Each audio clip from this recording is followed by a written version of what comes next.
Hello, everybody. Pop culture curator here. Hope everyone's doing well.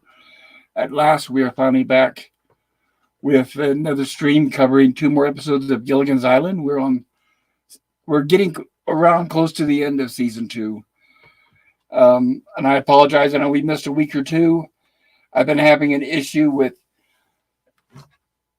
I don't know why this is hard to believe, but there's some little TV station in Louisiana that keeps filing copyright complaints against these Gilligan's Island streams when they don't even own the show. They have no ownership, no claims over the rights whatsoever. So this is kind of like a battle behind the scenes that I'm having to do with YouTube. Kind of a back and forth thing. YouTube is really, really horrible. Not only are they shoving down more commercials down our throats every day, but they're making the experience less and less enjoyable. I mean, not only for viewers, but also for people who stream, content creators like myself and others. I wanted to say hello.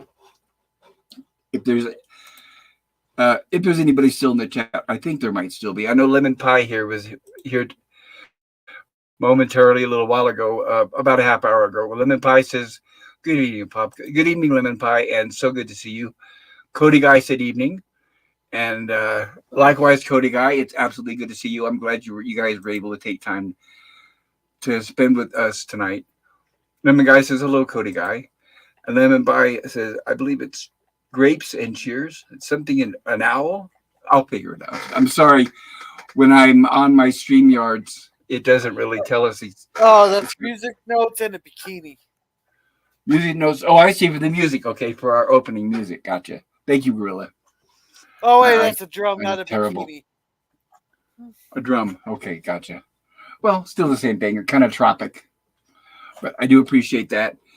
And here, PvP is early tonight. PvP says hi, Pop, Gorilla, and chat.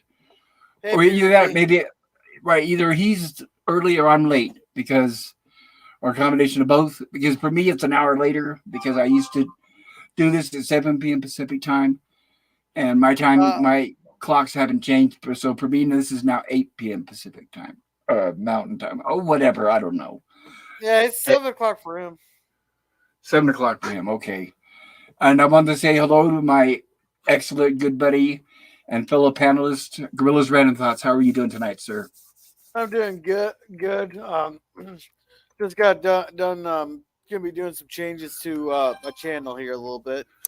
Oh, really? Tell me about it. For the most part, mostly wrapping up Babylon 5.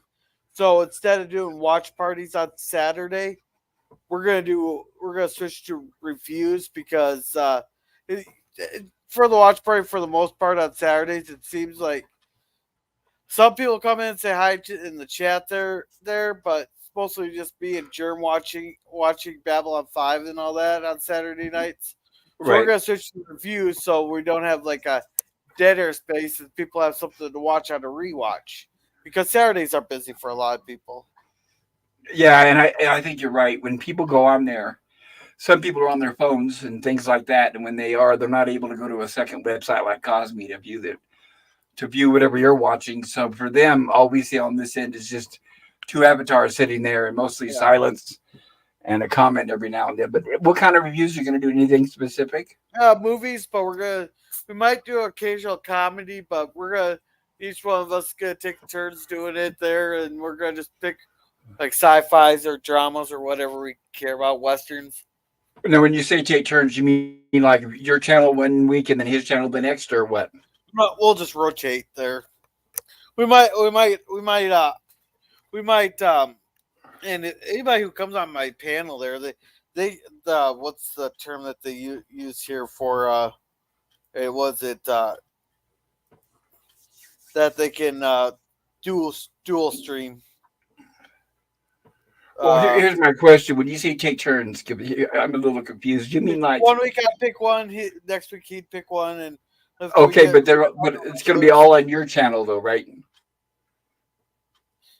Well, yeah, unless people want to do that dual streaming thing. So like on their channel too, since they're going to be part of the thing there. And if we get regulars coming on the panel, that maybe we might swap out the picks and all that. Okay, that makes sense. So, Yeah, but I just don't want. one of, I'm just asking so that I know which channel to tune into. So every Saturday it'll be on your channel, and then you guys, as far as hosts, you're going to take turns picking movies, right? 1 week you, and then Yeah, 1 week me. Now, yeah, when you guys like, let's say he chooses next Saturday's movie, does that mean he hosts it and talks mostly, or you guys just gonna be both of you guys kind of just every week? just both of us Okay, talking. gotcha. You know, kind of like how me and you just do. Do we just share talking? Whoever has something to interject in that, whatever. Right, exactly. Yeah, No, that sounds but like a good idea. but Now, yeah. but I will limit panel sizes, and I ain't reviewing no 4 hour movie. yeah, Oh, you can't do that in 1 day. If you do, it'll take you all day, or you have to do it in yeah, two. Yeah, because even yeah, yeah, I don't know if I would. It's too bad. I know there's a lot of good movies that are fairly long, but you're right. That's not really something you can do practically in 1 day. yeah. It's just like one of those.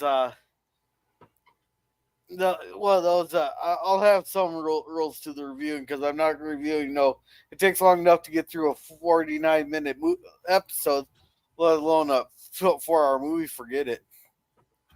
Do you ever do 2 episodes in 1 day? For Waltons, no. Okay. And you still are you still in season 1 of the Waltons, right? You should got plenty of that to go. No, we're halfway through season 2. Oh, okay. And how many seasons were there? 7 or 8 or what? 9, 9. 9. Oh, okay. Well, I'll be enough to keep you busy for a while. Yeah, Jill's getting close to the end of season 2 of TOS. No, I guess around the middle. But I know, yeah. Then she'll just have the third season, like Gilligan's Island. She'll have just the third season left, and then when that's over, it's over, I guess. Yeah, When you do your reviews for Saturday, are you going to let people know ahead of time so they can watch the movies, or are you just gonna do it, or how are you gonna do that? yeah. I'll let them know ahead of time. Okay. That way, maybe you could share the link with them. That way, maybe they can watch it on one of those websites that we were talking about yesterday. And for those of you guys out there listening, I apologize for all the technical difficulties last night. I think I worked out the bugs, so hopefully that won't happen again. But for those of you that stuck around, thank you for your patience. I do really appreciate that. Yeah, Let me see here. Lemon yeah. Pie says, "Hey, Pop." Yes, Gorilla, go ahead. Last night when I lost the internet, what happened is they did my internet provider just did a reset of something, or they had to have done something because everybody who has my same internet server or provider lost Yeah, internet at the same time yeah, that's not very polite of your internet company, is it? for You think they would do like something 5 like minutes. that at 3 in the morning? Well, it might have been some emergency reset real quick or something. It might have Yeah, been an emergency they needed to do. or they're not going to let you know. Even if you call them and ask them, they're not going to tell you and be honest about it. Unfortunately. Oh, just we had a problem with it. We had to do a forced reset or whatever. Oh, they told you that much? No, I haven't talked to them, but Oh, I figure that's what it was. yeah, because I know out here, any companies I've ever dealt with, they never tell us what the issues are. They'll just tell you yes or no if it's down or not, and then that's about the extent of what they'll tell you. Oh, they'll tell you like when cell phone towers went down, they said they're doing upgrades to the towers. Well, that's a stock answer. It's actually chance them actually upgrading and investing more money into the system is actually very slim. It's actually some kind of repairs, something that broke down. I mean, think about this. They're not constantly upgrading the equipment. I mean, otherwise it would get better, and it never does. So that's total BS. They're not upgrading anything. I learned that a long time ago. If you're in an area with a weak signal, it's still going to be a weak signal even after they're done. Lemon Pie says, "Hey, Pop." Hello, Lemon Pie. Lemon Pie says, "I mean, also, hey, PvP." And PvP says, "I just finished work a few minutes ago. Nice surprise. You started an hour late." Yes, this will be our new time slot. So I know it's going to be confusing everybody. Whenever I don't know, is it confusing when I say mountain time? I've been wondering that. No, I this don't is know if the that only confuses. you're the only people in Arizona there had it's different for everybody else. It's the same time you always started on Wednesdays. Okay, so good then. All right, so it's not confusing for you guys. Is that right? Yeah, it's only Arizona. But the only reason it's different for you is because you guys didn't switch times. Right. And for me, all it is an hour later, which is okay. That gives me an extra hour to prepare because a lot of times, as you guys know, I'm usually rushing home from like the grocery store or from like a doctor's appointment or something, taking my dogs out and feeding them and all that at the last minute before my stream start. But now I got an extra hour to do all that garbage. So that kind of helps. So basically, for me, it gets dark an hour early before I even start the stream. So in a way, that's going to be good. I'm probably going to miss it when I go back another hour or whatever it was. And PvP says yes, 7 p.m. here, and I'm guessing it was 7 p.m. for PvP before the time change, hopefully. And PvP says, "Hey, Lemon," and PvP says, "What will you be reviewing, Gorilla? If it's interesting to me, I might pop on." Well, it sounds like he's going to be Oh, doing a variety of different things. yeah, I might uh, di- different movies and stuff and all that. That will probably keep. Like I'm gonna keep this. Like my picks won't be like uh uh um. I might stick away from horror and all that because that's Pop's deal there and stuff. But I might do more. But we'll probably do a lot of sci-fi stuff. Well, yeah, that's a good idea. Do something, do comedy since I can't do comedy. Stuff like No, that. That's a no, good idea. no. I don't. I won't do. I might No. slip in a few comedies like My Cousin Vinny and stuff, but Uh like huh. comedies are in the niche of I don't know, Too hard to do. maybe. Well, not too hard to do, but I don't want to. It had to be like believable comedies, not like not the unbelievable like Gilligan's Island and Hogan's Heroes and stuff, where you have to do the you have to go outside the realistic there. Which is too bad because those are the ones that are the funniest. But I do Yeah, understand where you're coming from, and I don't blame you. yeah, because I don't want to ruin the jokes. But Exactly. like That's what. my cousin Yes. Vinny would be one where you wouldn't ruin the joke and it's still believable because I could already see a lawyer like that. We already see court case like that with what's going on in DC and Georgia and all that stuff. And I agree. My cousin Vinny is a very good movie. Did you ever see the sequel? Did you know there was a sequel? There's a sequel. Ah, you didn't know that, huh? Mm, Yes, there was definitely a sequel. Um, I guess I should have been prepared. I would have told you what the sequel was. I'll look it up. Uh, I'll look it up. well, it's got a different cast. That's just it. It's got a different cast in it. Like it doesn't have Joe Pesci and all them, but it's another courtroom comedy, but with a different cast. But it's still funny.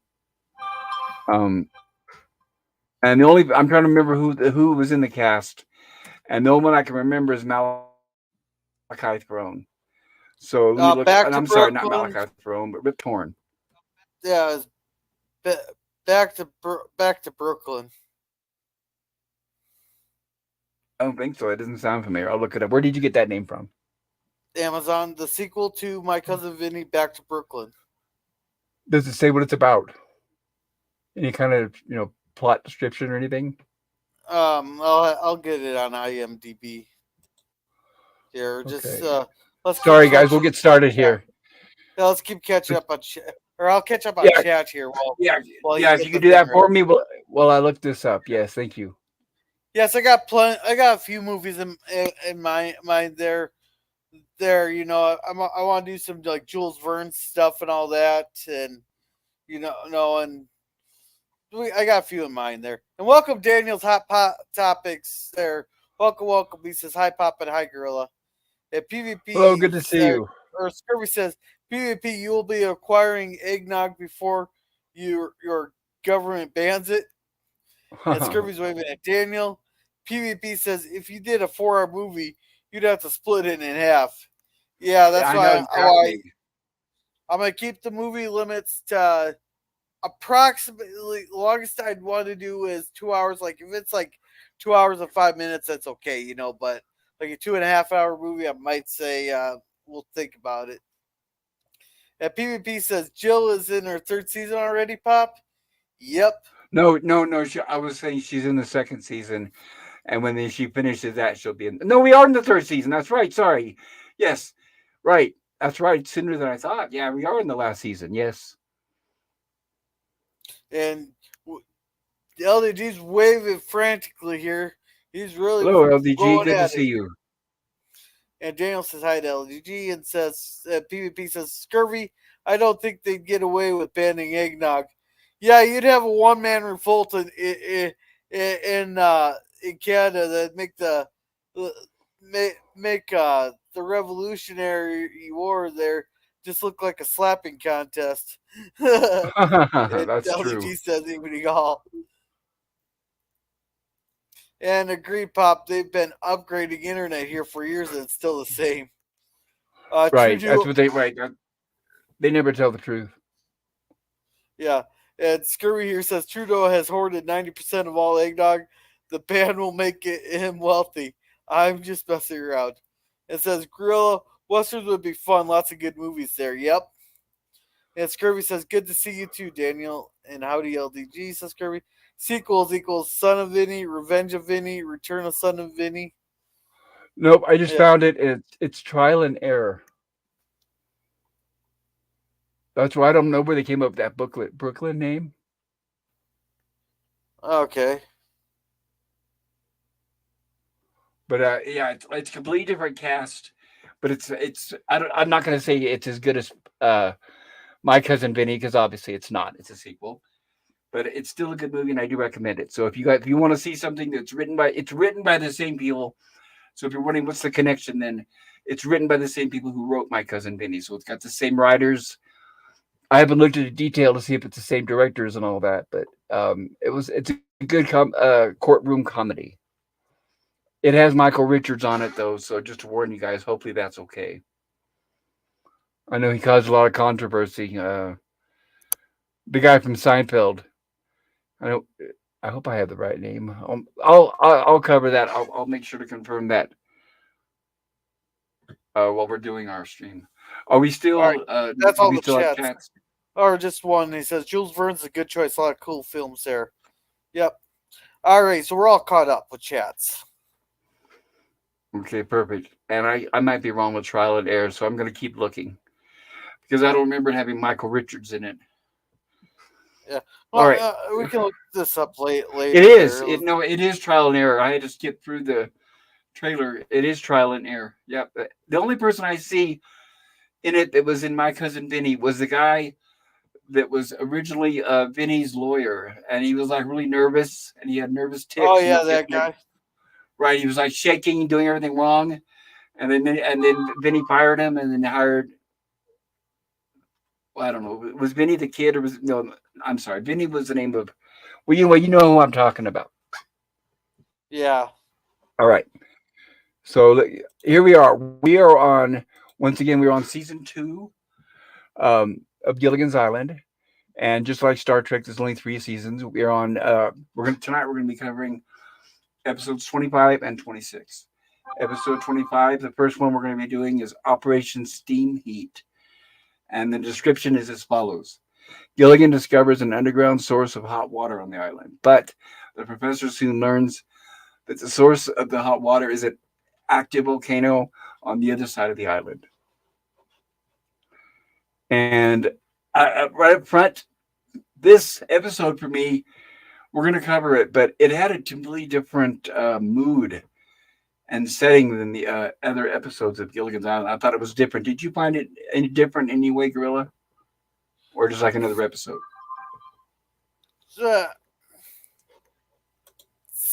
Lots and lots of stock footage. Oh, well, yeah, they did have that. What I thought was different is basically it's like the professor was out on his own side quest.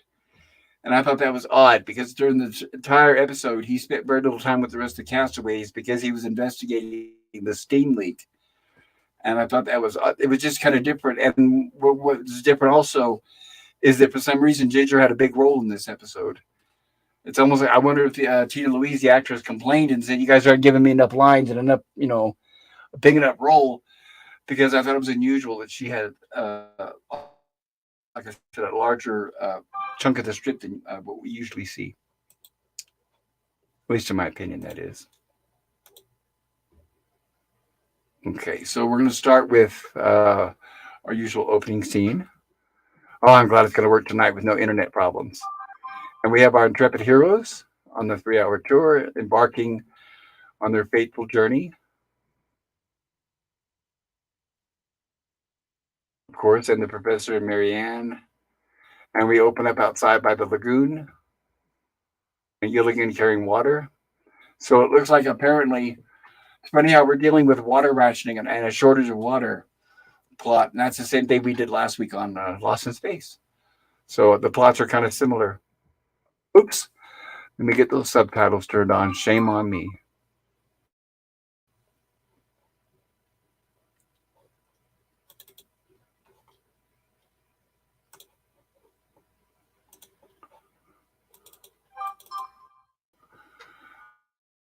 That's better. All right. So now they're talking about how they're taking baths and they need to boil it to make hot water. Oh yeah. Or else you're going to get hot water. Well, I just figured that you. Go ahead. I was gonna say Did you how far did they ever establish like how far it was to the thing? to Hawaii or the No, mainland? to the hole that he's getting the water from. I don't know if they say exactly. I just remember. I think they say on the other side of the island, don't they? Well, he Because you said notice. he found it in the jungle. Yes. Well, I right, and I don't honestly. I watched this episode last week, so I don't remember exactly verbatim. But I guess we'll recover. What I did is I watched this episode last week when I was originally planning on doing Gilligan's Island, and then we weren't able to. And I watched the second episode today, so I kind of remember the second one better than the first one, and that's only because it's been a week. But we should get to that pretty soon. A lot of times, though, Okay. on this show, they don't usually establish distance, like how far something is. Usually, it's just quote the other side of the island. But as we've seen before, we've thought they've mentioned that they've had the island mapped, but then they always seem to discover something new. So you never know, depending on the writers, I guess. And of course, now we're back in the studio. You could tell because it's no longer. I'll show you. That's sunlight. Obviously, you could tell they're outside at the set of the lagoon, which is an exterior shoot, and then it goes from there to interior, which you could tell this is obviously inside of a soundstage with studio lights. And this is where Gilligan's telling Skipper that he found some steam. I can't remember if it's steam or hot water, but we'll show it here pretty soon. And here they are looking for it. And it looks like the steam geyser is right behind Skipper. And of course, it now spurts out and it burns Skipper in the bum. Just like welcome to the NX team. Welcome, welcome. Hello, Suzanne. So good to see you. I hope you were doing well. Oh, here, I'm let's glad catch to up see on you. chats. Thank Let's you, catch up on Gorilla. chats real quick. It says, why did Michael Richards yell out something controversial in a comedy club or something? Michael Wait, the Richards question did is, why did he? Yeah. Are they asking us, or do they have an answer? Sorry, I don't. I I don't can't see. know. I don't know what Scurvy's asking there. I don't. Okay, if I remember right, what happened was he was in a comedy club and there was a heckler. Somebody was heckling him, and that person heckling him, if I remember right, they may have been a person of color. I think hopefully that's the correct way of putting it without upsetting somebody. And I think he said something derogatory about people of color. I think it's been so long I don't remember. But yeah, that was pretty much the end of his career. You can't do that anymore. That was before we had cancel culture and woke mobs and all that. But yeah, that was like a precursor. So yeah, he made a big mistake by opening his mouth. So here's they Yeah. discovered a geyser of hot steam to the Oh, ground. Oh, we you're have not done more to chat. chat yet. Yeah. Sorry about that, PvP guys. says Michael Richards did ruin his career doing a stand up routine that went wrong. It says, yes, Scurvy. The thing he did PvP, was I'm aware. he Right. He wasn't experienced. He was not an experienced stand-up comedian because most of them, and I'm going to use an excellent example, was the late great Don Rickles. He knew how to handle hecklers without getting into trouble. I mean, he was like the master. When somebody would get up and start heckling him, he'd easily put them in their place, but without upsetting people. In fact, the audience loved it. But Michael Richards didn't have the kind of experience that Don Rickles did. So Michael Richards, he let the heckler get to him. He lost his poise and he lost track of his act, and he got personal, upset, and then insulted the heckler, and that's where he made a mistake. He didn't have the experience. Otherwise, an experienced comedian could have easily brushed it off. But what they normally do, the experienced comedians, they know how to turn it around and insult the heckler without upsetting people, and that's something I guess he didn't know how to do, and that was his mistake. Sorry, go ahead, Gorilla. Alrighty. And Scurry says to make hot water, they just need to put ginger or Marianne in it. Oh, that's true. Put them in some water and tell them to wrestle. Then we said hi to Suzanne there. PB says LOL Scurvy. All right, we're all caught up. You know, but All right, so if that team is that close go to ahead. them, shouldn't their shoes be melting from how hot that all is? Oh God, it would probably be burning the skin off their bones. I mean, we all know about what's going on with those people that get in those hot streams in Yellowstone National Park. Yeah, actually, honestly, it varies. Some are hotter than others, but by the way they're making the steam look, it looks like it would be very, very hot. So yeah, I would say it would be burning them on contact, and Yeah. especially if they're planning on using it to make hot water, it's got to be hot. So of course, here's where they're excited, and they're calling the professor. Well, apparently the professor was in shouting distance because they call him. I guess I was wrong. It's not on the other side of the island. So they immediately start calling the professor when they get excited, and here he shows up. So he was close enough where he could hear them. So which means it had to be relatively close to the huts. And the professor said, of course, that means there's underground thermal activity. Well, I know what it means to you. Oh boy, hot showers and a hot bath. So now they're all excited.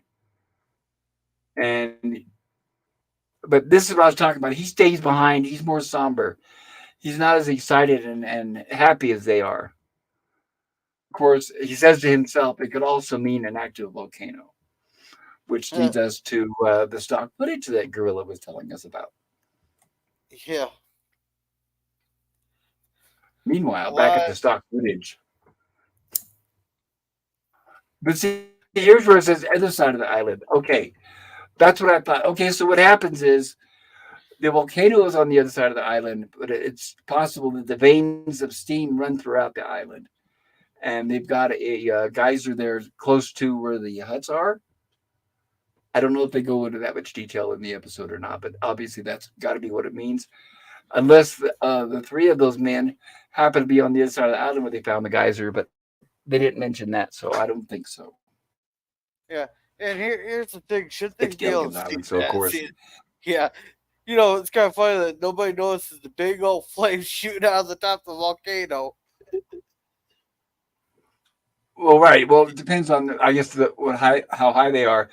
But if they've been all around that island, they should be aware of that volcano already, even though it may have been inactive or dormant up to this point. And here's where you have a professor. Of course, remember, he's got a book for everything, it seems like. So he's studying up on volcanoes. And he says volcanoes in the South Pacific Islands follow a pattern. There's a noticeable rise of the temperature of the Earth's crust, followed by a rumbling sound, and then a severe earth tremor. Total destruction can be expected when these things occur. And they come yelling, Professor, Professor, here comes Gilligan. Sorry, guys, I got to be really careful what I show, otherwise, Hickville, Louisiana is going to complain. Yeah.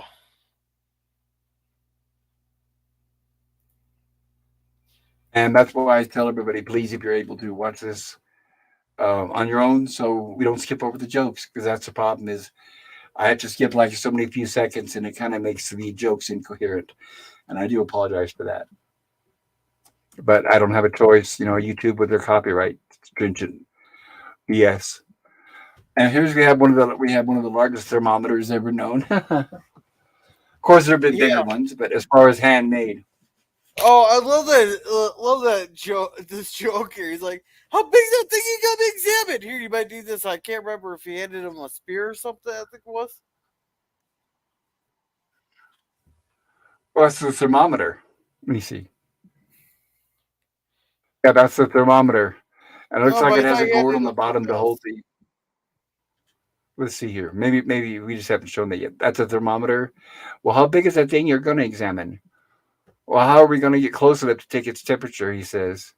What they're doing, what's funny is the joke is, I think they're implying that the thermometer goes up the butt. They're not going to say that, but I think that's what the joke is implying.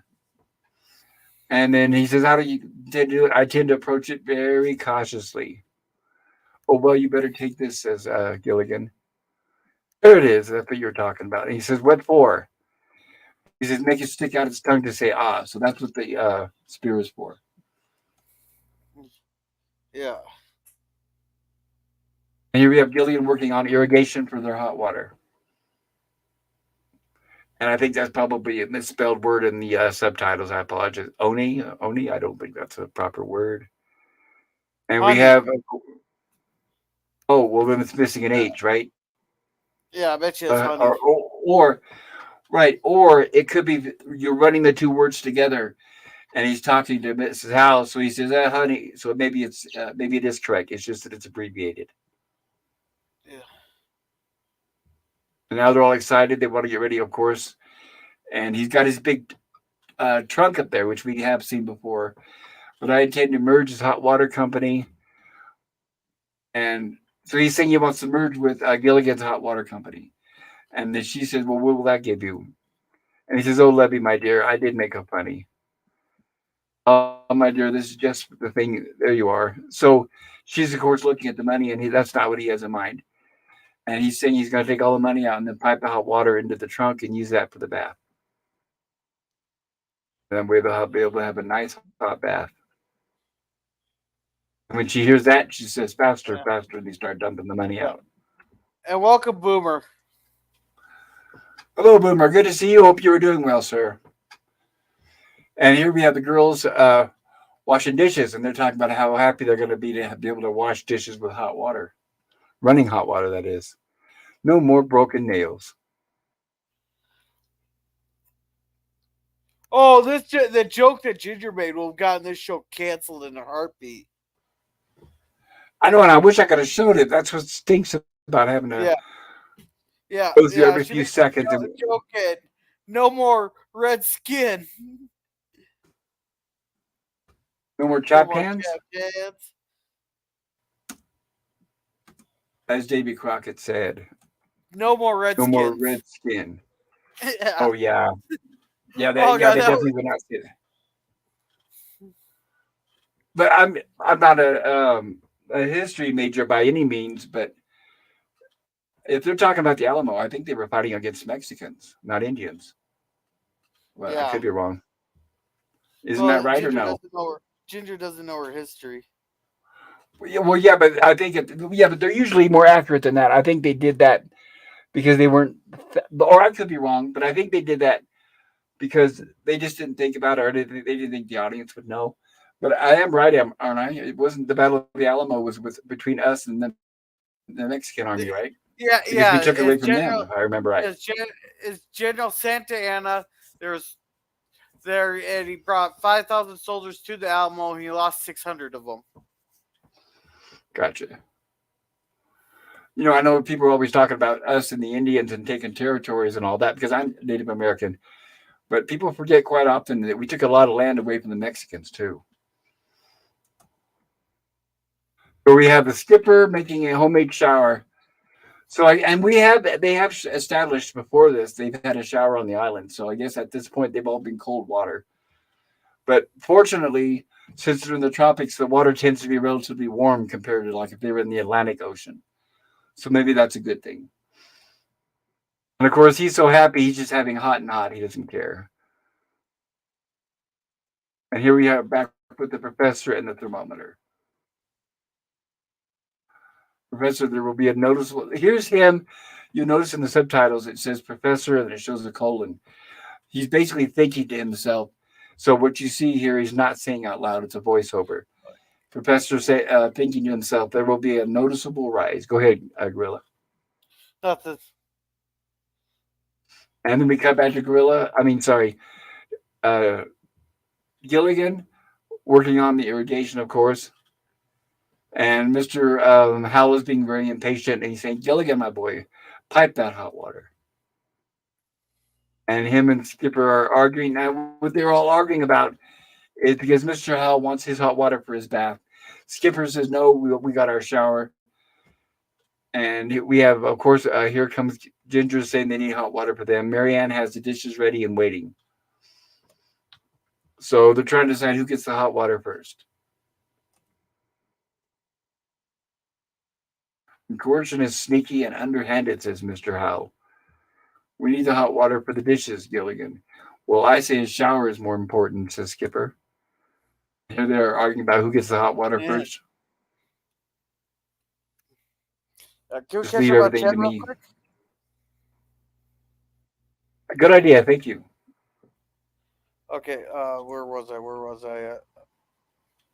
Oh, no, oh, shoot, I lost my spot. That's okay. I do it all the time. Yeah, I remember that. Oh, it says, Lemon, if you put a Ginger and Marianne in a water, it would be too hot to enter. I know, but I'd give it a chance. I don't care. I'll risk my life. You all stand back and let me risk my life for everybody, right? Yeah. Yeah, PvP said he started using racial slurs, Pop. Who? And he said the one guy that Scurvy was talking about. Oh, okay, That gotcha. heckler. Oops. They says Rickles happened to be the perfect time. If he came along now, he'd never have a career. I went to a hot springs resort with my parents as a kid. The underground water is hot. Oh, I bet. Still was fun to sit in the rock pools of warm water. Very soothing. Oh, I know. I haven't been to Yellowstone, but the time when I was in the South, in Arkansas to be specific, they had at least one or two national parks there that were hot springs, and I was able to enjoy them. It's like being in a hot tub, right, or a sauna, but it's natural. Not a sauna, but a hot tub. Howdy, says the Phantom Boomer. Howdy, Phantom Boomer. Yeah, welcome, Phantom to Boomer. The BBB says, so the professor goes on a short cruise and packs the entire library on a boat. Yeah, PvP, I don't know if you were here on our first stream, but we actually answered that. What happened was they were on a 3-hour tour, and their destination, it was a tourist place, a tourist location that Mr. Howell co-owned. And all of them were on vacation except for the professor. He was going to be doing a speech. He was speaking at a seminar with other professors. And that's why he brought books along to study for the seminar. Go ahead. Sorry about that, Gorilla. No. Scurvy says, hey, boom. I need to read that again. During one of these streams, I'm going to cover that again, that letter that describes all of them, where they came from and where they were going. I think because, we have people here now who weren't here in the beginning. So I can encourage you guys to watch the very first stream when we did the pilot. And that's where I read it out. It was a letter from Bob Denver's website, and it explains how all of them came together on that little boat. So I encourage you to check out our very first stream. Sorry, go ahead, Gorilla. All right, Scurvy says PvP, was that in Canada? We have that down here in Arkansas, next state over from me in Texas. Oh, that's just what I was saying. You said down here. Are you in Arkansas? East Texas. That's what I was talking about. Yeah. Go ahead. Texas. All right. Okay, gotcha. And Suzanne says, feeling groggy, Pop. May not off on you, but we'll leave it playing in the background, dear. Well, you have a good night there, Suzanne. All right. I appreciate that. Right. And I hope you're feeling well. I know last night you were a little under the weather. Yeah. And welcome, Herc. Welcome. Hello, Herc. Good to see you. Glad you could join us. Yeah, PvP says, How is he going to drain the trunk? Okay, I know I'm overthinking it. Yeah, you're overthinking it the way I was overthinking some of the earlier episodes. Just go with it. Well, first you got to PvP make the was trunk waterproof. That's what crossed my mind. Go ahead. maybe he'll put a hole in it and plug. But Suzanne says Or just PvP was tip it over. yeah. PvP was Go ahead. that up in the Harrison Hot Springs? No, I bet you anything that trunk's already waterproof. It's a very high end trunk, so I guess it's Very, waterproof. very likely. Yeah, we have hot springs here in BC. I mean, the Alamo was Texas versus Mexico, not the U.S. Yeah, but you had people from all over the United States going down there. There's a proxy war, and after Texas Gotcha. broke free of Mexico, That's what I meant, though, right? absorbed Texas, and Mexico didn't like it, so they attacked. That's when the U.S. warred with Mexico. Now, the history is a lot more complicated than that, because basically Mexico was offering free land and tax free for 5 years to anybody who wanted to come settle it. So a ton of people from America went and settled in Texas there. Then they So more than they were expecting. what? You said Mexico invited them, or Pretty much, Texas. they offered no.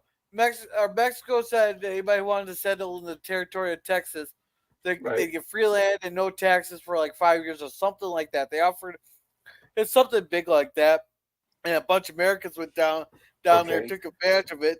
Then they flipped the bird to Mexico. Oh, and took it over pretty much. Pretty much, yeah. Gotcha. Okay. I may be But you can't trust them. Those darn colonizers. yeah, yeah. I may be remembering it a little bit wrong, but that's the basic gist of it. Oh crap! Just a second. But I could be wrong too. Davy Crockett may have dealt with Indians as well. I mean, he did have a long history and career. So I'm just talking about the end of it, right? Oh shoot! The kid's gonna be tired tomorrow. I forgot to send him to bed an hour ago.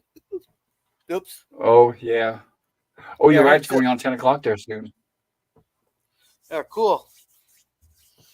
Yeah, he says yes. Yeah, Scurvy.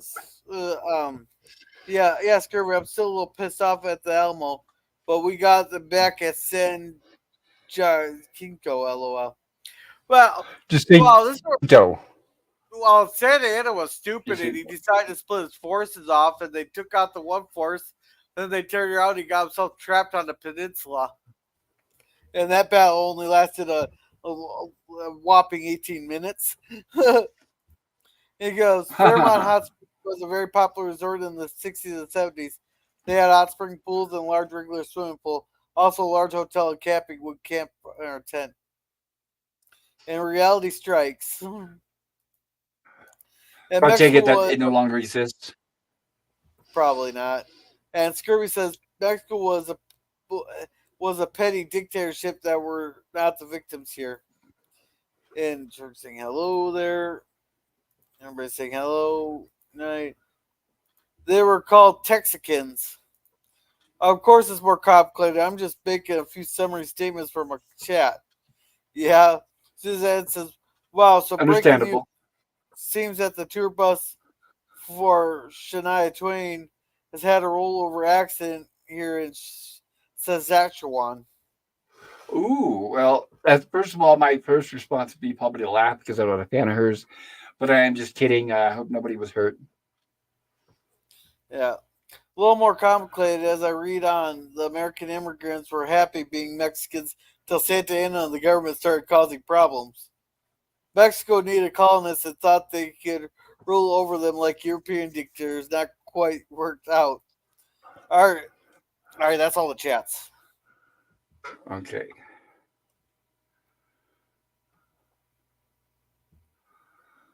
So here's where Gilligan comes up with the marvelous idea. Since everybody can't decide on who gets the hot water first, he's going to put a fork in there, and that way, hopefully, divide it to everybody, which is actually in theory, a good idea.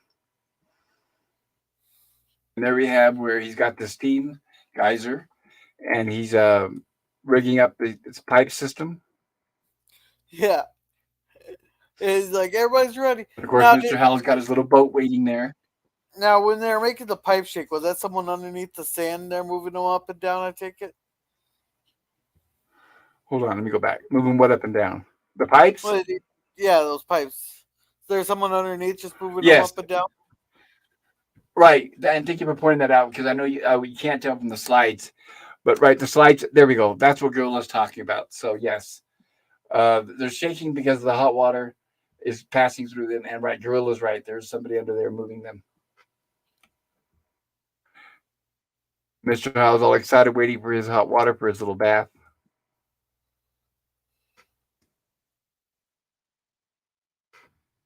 Notice this camera angle here? This is highly odd. This is what I was talking about. It's almost like this episode was filmed because we covered this with Lost in Space. It's almost like this episode was filmed by a different crew. But I thought this close up looks, and with the lighting and everything, it just looks highly unusual. But Mr. Howell is disappointed because no hot water.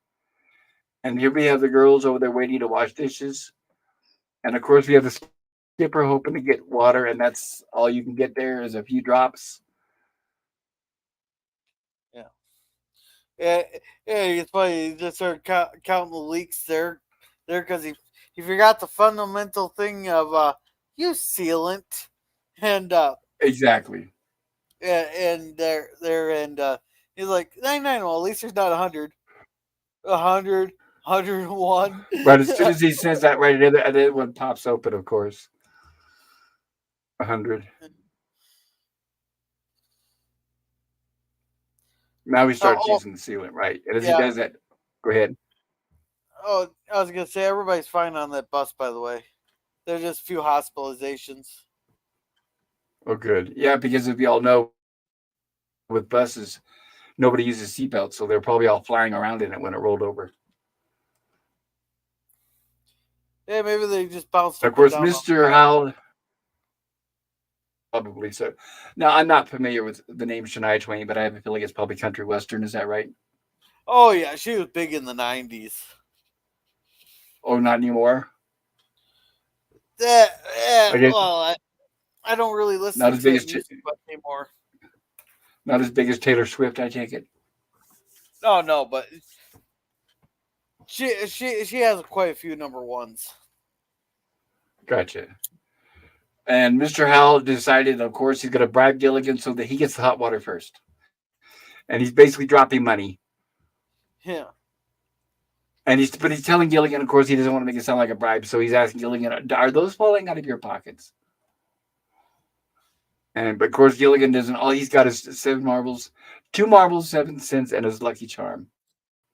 And as we all know, which is probably another rabbit's foot. According to the rest of that stuff, well, it remains. Well, perhaps it does. So Gilligan's confused why Mr. Howell's obviously giving him the money. And Mr. Howell finally comes straight out and says, "Well, if you would grant me one small flavor." And he says, "Oh, it's nothing, nothing. Well, it's for my own private hot bath." And then Gilligan says, "Well, I'm trying to be fair." And Mr. Howell says, "Oh, there's that word again." Mr. Howell does not like the word fair, of course. "Gilligan, I'll let you use my tub, including the sailboat, of course. And the girls need it, but he's trying to tell them that the girls need it for the water for the dishes." And Mr. Howell offers him a stack of money, of course. And Gilligan reminds him that he's trying to be fair, and Mr. Howell does not like that word fair. Meanwhile, we cut back to the professor doing his experiments on the underground springs, which is, I guess, that's a stethoscope, a very primitive big one. Yeah. I don't know why he needs that big of stethoscope or thermometer. But yeah, it's kind of cartoonish. Yeah, it's for the joke. And what we couldn't tell, because obviously we're doing slides, but when it says, "What was that?" J.P. Morgan would be turning over in his grave. They just had a tremor. So basically, the professor is investigating the hot springs, and as he's thinking to himself, that next we're going to probably have some tremors. And the island does, and of course they use the old trick of they shake the camera. But that's what Mr. Howell's referring to. Is they're saying, "Well, what was that?" So they had a small tremor. Now, the one thing is that all these things are following the description that Mr. Or the professor The read out of the professor. book. So then he Yes. recounted it, thinking it there. And that's a lot of things with the repeating. They repeated everything that he read, and then they repeated it in his Yes. mind. Then every time he repeats it in his mind, it's probably that's all of a sudden that's going Yeah. on. Right. As soon as he says it, then it happens, right? Yeah. But the thing is, what I thought was odd is that remember through this whole entire time, he's not telling you the castaways what he's thinking. He's not telling them about his experiment or the results or any of that. And that's what I thought was quite unusual. Obviously I've seen this episode before, but the last time I saw it was decades ago. I was young, and that's what I thought was different. Is usually he would be up to date with the castaways and tell them right up front and says, "Hey, this could cause this could cause that," but he doesn't. So basically, he's on his own. It's almost like a separate B plot. He's on his own mission investigating the hot springs. And in the meantime, he's not telling the other castaways. So the whole time, that's why they're all just unwillingly and not unaware about what's going on. So they're all just scrambling and arguing over who gets the water first. So here we get a scene. Um, Notice how there's no double hammock. Usually, when Gilligan and Skipper are asleep, they've got like a bunk bed type style with Gilligan up on top. But it looks like that seems to change depending on the script because so where they had a bed on the beds on opposite side of the huts just a couple weeks ago, and now it looks like it's just a lone um, bed by itself. But oh well, right? So this is for the girls. Gilligan's asleep, and they're trying to bribe him into giving them the hot water first. You would think they Mhm. would be just excited about getting a bath more than they would doing dishes. But I guess the bath plot is for the Howells and the Skipper. Yeah, just think they're the ones that are always stuck with dishes, like he's just like Yes, as excited not to have to carry water anymore if he could find a way to pump it down there. exactly right. Which is why they're showing him with the irrigation. That's his idea, which is good. And of course, they're trying the tactic where they figure if you talk to him in his sleep, that his subconscious level will hear it and maybe do what he says. But of course, that doesn't help. And Well, he wakes up. there's one way they could bribe him, but it'd have to be off screen. Ha! Right. Yes, it would, unfortunately. It would be rated R or more. And it looks like the professor's doing his experiments around the clock because it's clearly nighttime, and there he is monitoring that geyser, and he says it's risen 8 degrees. And of course, he says a blinding flash of light could be expected, and he does that. It looks like, as he says that, it looks like the thermometer busts at the top, showing that a huge increase in temperature. And he pulls out these dark glasses, which I don't know where he got them from, but I guess it works. And we're back to the girls trying to bribe Gilligan. It's just to show how much we love you, of course.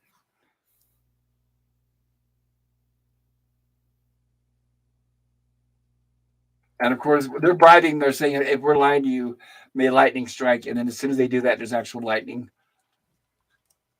That's why it says boom. And now we have back to the next day, Gilligan working on the irrigation.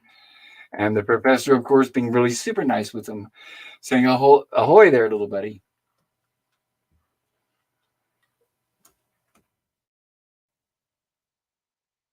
And of course, the skipper says, now the fact that we are alone.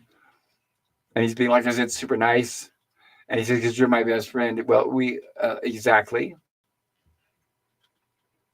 And here comes Marianne to remind them about the dishes. And of course, Mr. Howell is drying money on a line. Try to take care of my laundry when it's dry. Of course, that's his way of bribing.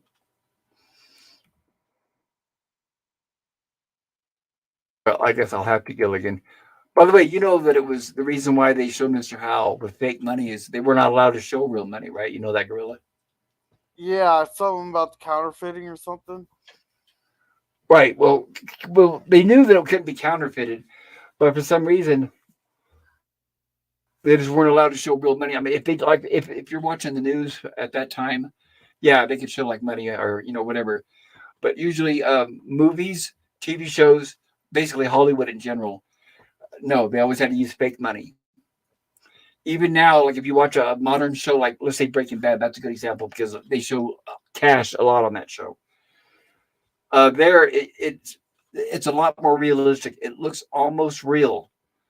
It looks almost identical to what our money looks like now, except there'll be a little in small print on it that says not real money for film use only, because they have had people try to pass that money at stores, and if you do try to pass that kind of money, it's not that money is not supposed to get out to the public. By the way, you're not supposed to be able to just go and find the Hollywood money. But there has been instances where people have gotten their hands on some of it because it looks so realistic, and they try to go and pass it at stores. And if you do, that's counterfeiting. That's just as severe consequences as if you're passing counterfeit money. Chipper, you want to take a nice hot shower? He says. Of course, he's telling him think warm. So Gilligan's still telling them that he hasn't got the irrigation set up yet. So the water may not be exactly hot yet, but it might be warm. And as we do that, we got a little bit more footage of the volcano. It looks like erupting. The professor's watching it. The volcano will signal the eruption to come. Of course, like I said, he's thinking to himself. And as he says that, here we get our rumbling. And he says, then the entire area will shake violently within 5 seconds. And of course, as he does that, it actually does. I guess that's his seismometer.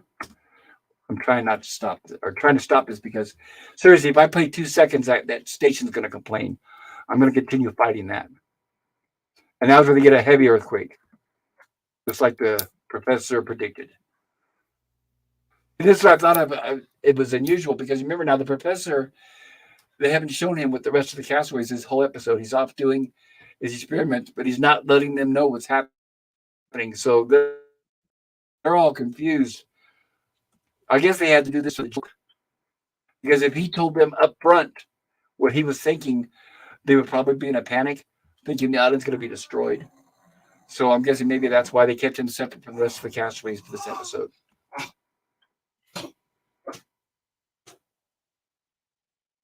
And of course, the weather is so crazy now; it's causing it to snow, which of course normally would not happen. I wonder if we're on the Christmas island. I'm trying to make some snowballs, but it won't pack, says Gilligan. And here's where the professor finally meets up with them and says it's volcanic ash. There's an active volcano on the island.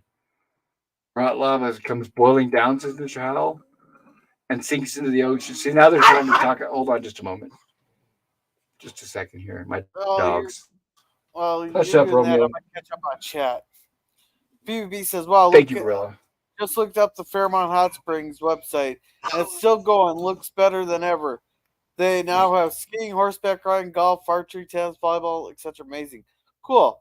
And Suzanne says, "Scurvy. She was not on the bus, but everyone on her crew were transported to the hospitals nearby with big broken bones, cuts, and bruises. Yeah." And Oh, well, lucky PvP, her. LOL, love Professor Stethoscope. Shania Twain was huge in her day. Lots of hits here in Canada. I think she did well in the U.S. as well. Yeah, like her biggest hit was "Man, I Feel Like a Woman" or something like that. And Man, I feel like a woman. yeah, and Scurvy says PvP, so you can ride a horse through the hot springs while shooting arrows. Cool. And drinking eggnog on horseback. Exactly, PvP. Um, and Scurvy here says, why couldn't they show real money? Weird. It was And something to do with the Federal Reserve. They just didn't allow it in the Treasury. yeah, Pop, you mean trying to pass monopoly money wouldn't work? Well, it's like pot. It's like no, probably not. But it's like pot. Obviously, like a good example is like all the Cheech and Chong movies. They have this fake pot that look like real pot, but they're obviously not going to show the smoking pot on the air, on TV, or in the movie. That's what they called it. I remember is because I'm a big fan of Cheech and Chong, and I had the Up and Smoke DVD, and in the commentary they called it stunt pot.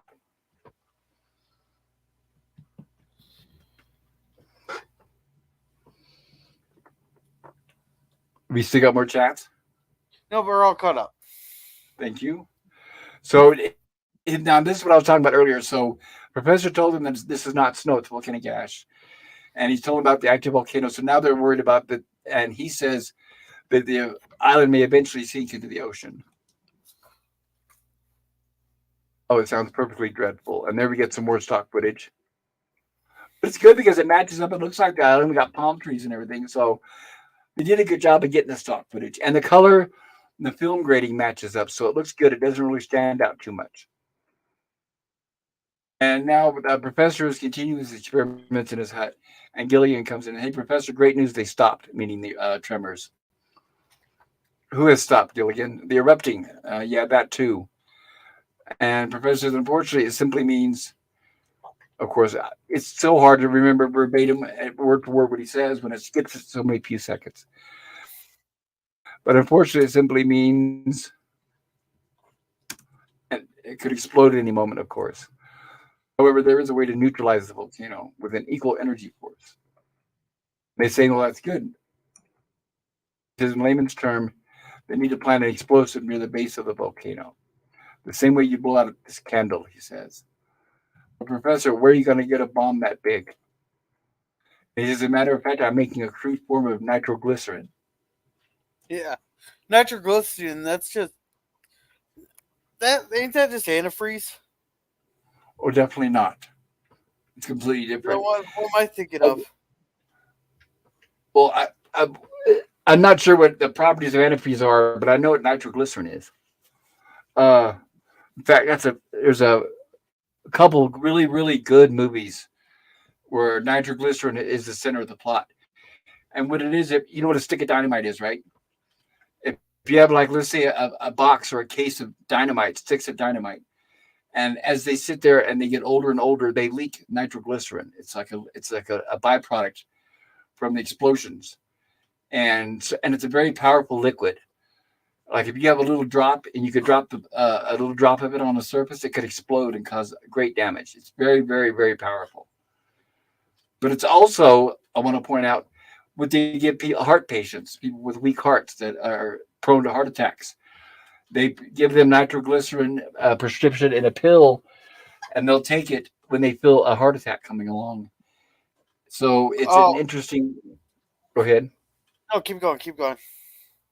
But it's an interesting way that an explosive device can be used for medicine for people with heart trouble, and they still use nitroglycerin. I knew a teacher, a really sweet lady named Esther, that they prescribed it to her. But like I said, it was not liquid form; they get powder form.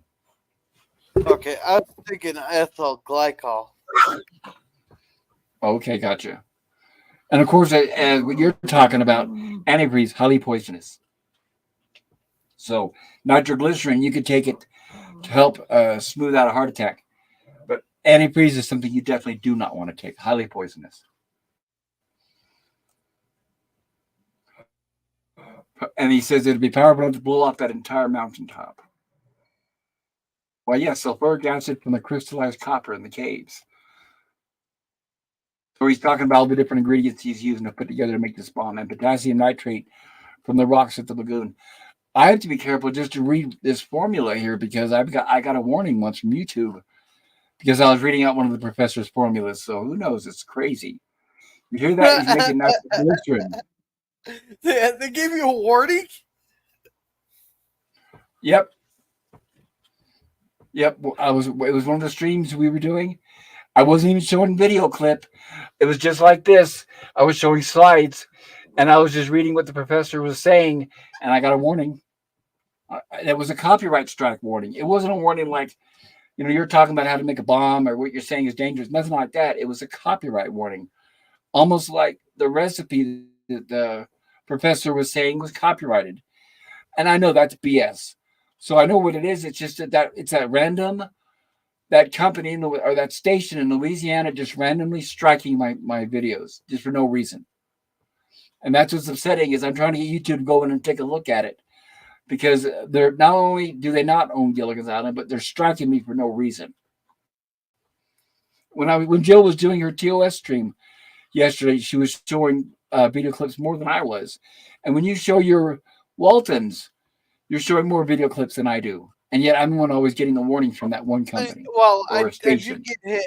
I do get hit 99% of the time, but Warner Brothers releases it. And mine, they don't. Yeah, every time that they've given me a warning, and when I go to fight it or dispute it, I lose. Uh, gosh. So here's where the professor tells Gilligan to go out and get a piece of vine because he wants to use it for wick. And he says how long? It's all about 7 inches long, and it must be dry but not brittle. And Gilligan says you can count on me. And then professor says I can use a timing device. Good, since we have practically no time left, says the skipper. Ah, well, let's go, Gilligan. So here Yeah. they are. Gilligan is giving the parts that they need. Go ahead. Oh, I was gonna say, Professor V is that specific on how specific he was. He should have just gone and done it himself. Yeah, exactly right. Well, I guess they figured there's not enough time, so that's why they're splitting up and giving jobs to each one of them. But right, I don't know if I would trust Gilligan either. Oh, giving that to Skipper. Skipper. Well, Skipper's getting the timing device together. Well, at least that's their reasoning, I guess. So we have Gilligan with some vines saying, "Oh, that's too brittle," and I think that's too wet. And of course, Ginger's not done, still trying to bribe him to get some of that hot water for their dishes. You're not going to eat that stuff, are you? She says to Gilligan. Of course not. The professor's making a fuse. Well, that's not the way to blow up a volcano, she says.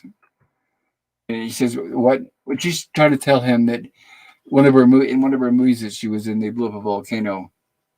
And she says, "Well, they took the most beautiful woman, and basically they used a woman." I, I'm not even going to try to. I can't remember verbatim. I'm not a built-in dictionary, and like I said, I watched this episode a week ago, and I can't remember exactly what she said, and I can't play the video or I'll get a copyright strike. So I really apologize, everybody. But basically, what she was saying is that she made a movie where they used a beautiful woman to sacrifice to stop a volcano from exploding. But of course, we know that's all fiction.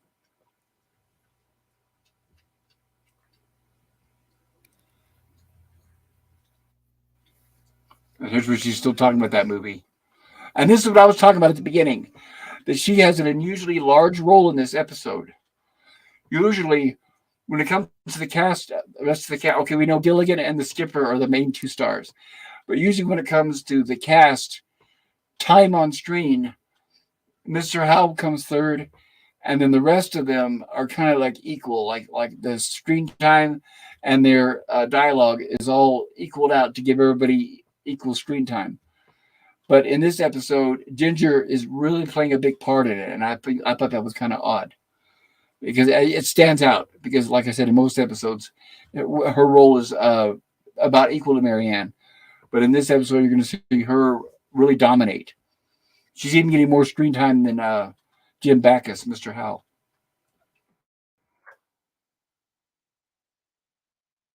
Anyway, that's the way we did it in the movie.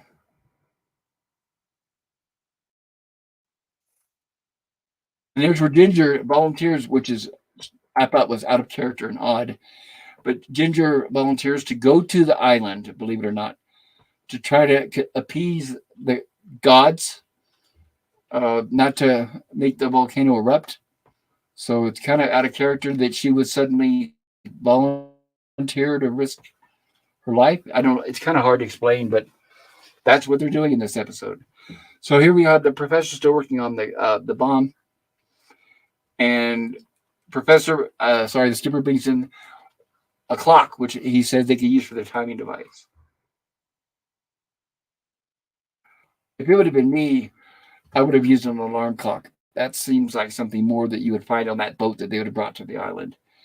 This clock that he brought in, that seems highly unlikely, but they have a lot of things on this island that could not have been on that boat, but oh well.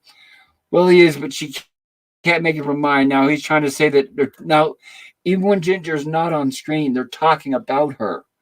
So that's still bringing her character to the forefront. Well, he is, but she can't make it right. So he's saying that Ginger went to the volcano to try to appease the volcano god so it doesn't erupt. And Professor says, "Well, why did Gilligan talk her out of it?" And he says, well, he is, but she can't make up her mind which diamond to wear for an explosion. So here he is putting it together. Oh, be careful. Huh? The slightest move could set it off. So he's talking about the nitroglycerin. Oh, well, be real careful. And he says, where's Gilligan? I need that fuse. And Skipper runs off to beat Gilligan. And here we are, close up with the professor mixing liquids. 1 part nitric acid and 2 parts glycerol. Now remember, everybody, according to the producer of the show, Sherwood Schwartz, whenever you see the professor doing experiments, they are actually grounded in reality. So it's not totally bogus. Yeah, But but they're not I going to like show it. the complete recipe either. Go ahead. I like how his measuring is just eyeballing it. Yes. Not close enough. Well, then the question is, I guess he's that good. Like, I'll give you an example. I'm a pretty good cook. And when I'm putting ingredients together to cook, I don't measure them. I rarely do. If I'm baking and I'm doing bread or something and it's got to be specific, I will measure. But like when I'm making, like, I don't know, spaghetti, macaroni, or anything like chili, I never measure. I can eyeball it, and I'm really good at it because I've been doing it long enough. So I'm guessing the professor, maybe he's been mixing chemicals together for so long, maybe he doesn't need to use actual measuring beakers because obviously he doesn't have beakers and stuff. But you think he could have rigged together measuring cups by now, unless he doesn't need them. So now that he sees that the professor and Gilligan didn't come back, and he says, "Oh well, you want something done, you got to do it yourself." So he takes off to go look for a wick. And as he does that, Gilligan comes back and says, "Professor Ginger's going to throw herself in the volcano." But I mean, Gilligan, isn't that? I mean, Gorilla, didn't that sound odd to you? A strange decision for Ginger to sacrifice herself like that, or well, I don't. she well, Is that well, she's the equivalent of the blonde bimbo who thinks everything in movies is real. well, that's true. But sacrificing yourself by throwing yourself into the island, that seems kind of extreme. But oh Well, well, that's what you get for being a bimbo. that's true. And Gilligan, the professor's not there because he's out trying to hunt down Gilligan. And Gilligan stops and says, "Oh boy," and drinks from one of the coconuts. And as he does that, Skipper comes in. "Oh, Gilligan, where have you?" "Oh, stop!" And he realizes, "I ran all the way and I was thirsty," says Gilligan. And he said, "You wouldn't like it anyway. It tastes awful." And now we hear the professor's voiceover saying, "Powerful enough to blow up the entire mountaintop." And then Skipper says, "Or get nervous, but you just drink the nitroglycerin." And then we hear the voice of the professor saying, "The slightest move can set it off." And he says, and Professor, sorry, Skipper says, "Gilligan, no, just don't shake." And of course, Gilligan's knees are knocking. And Skipper tells him to stop. "Gilligan, don't you realize that if you move, half the island will blow up?" And Gilligan says, "I don't care about the island. I care about it. But if Gilligan, if the island blows up, so do you." And he says, "Skipper, do something." "All right, little buddy." He says, "We're going to find you a nice, quiet place to blow up. Please move slowly, of course." And he bumps into the hut. And of course, now he's going to sneeze.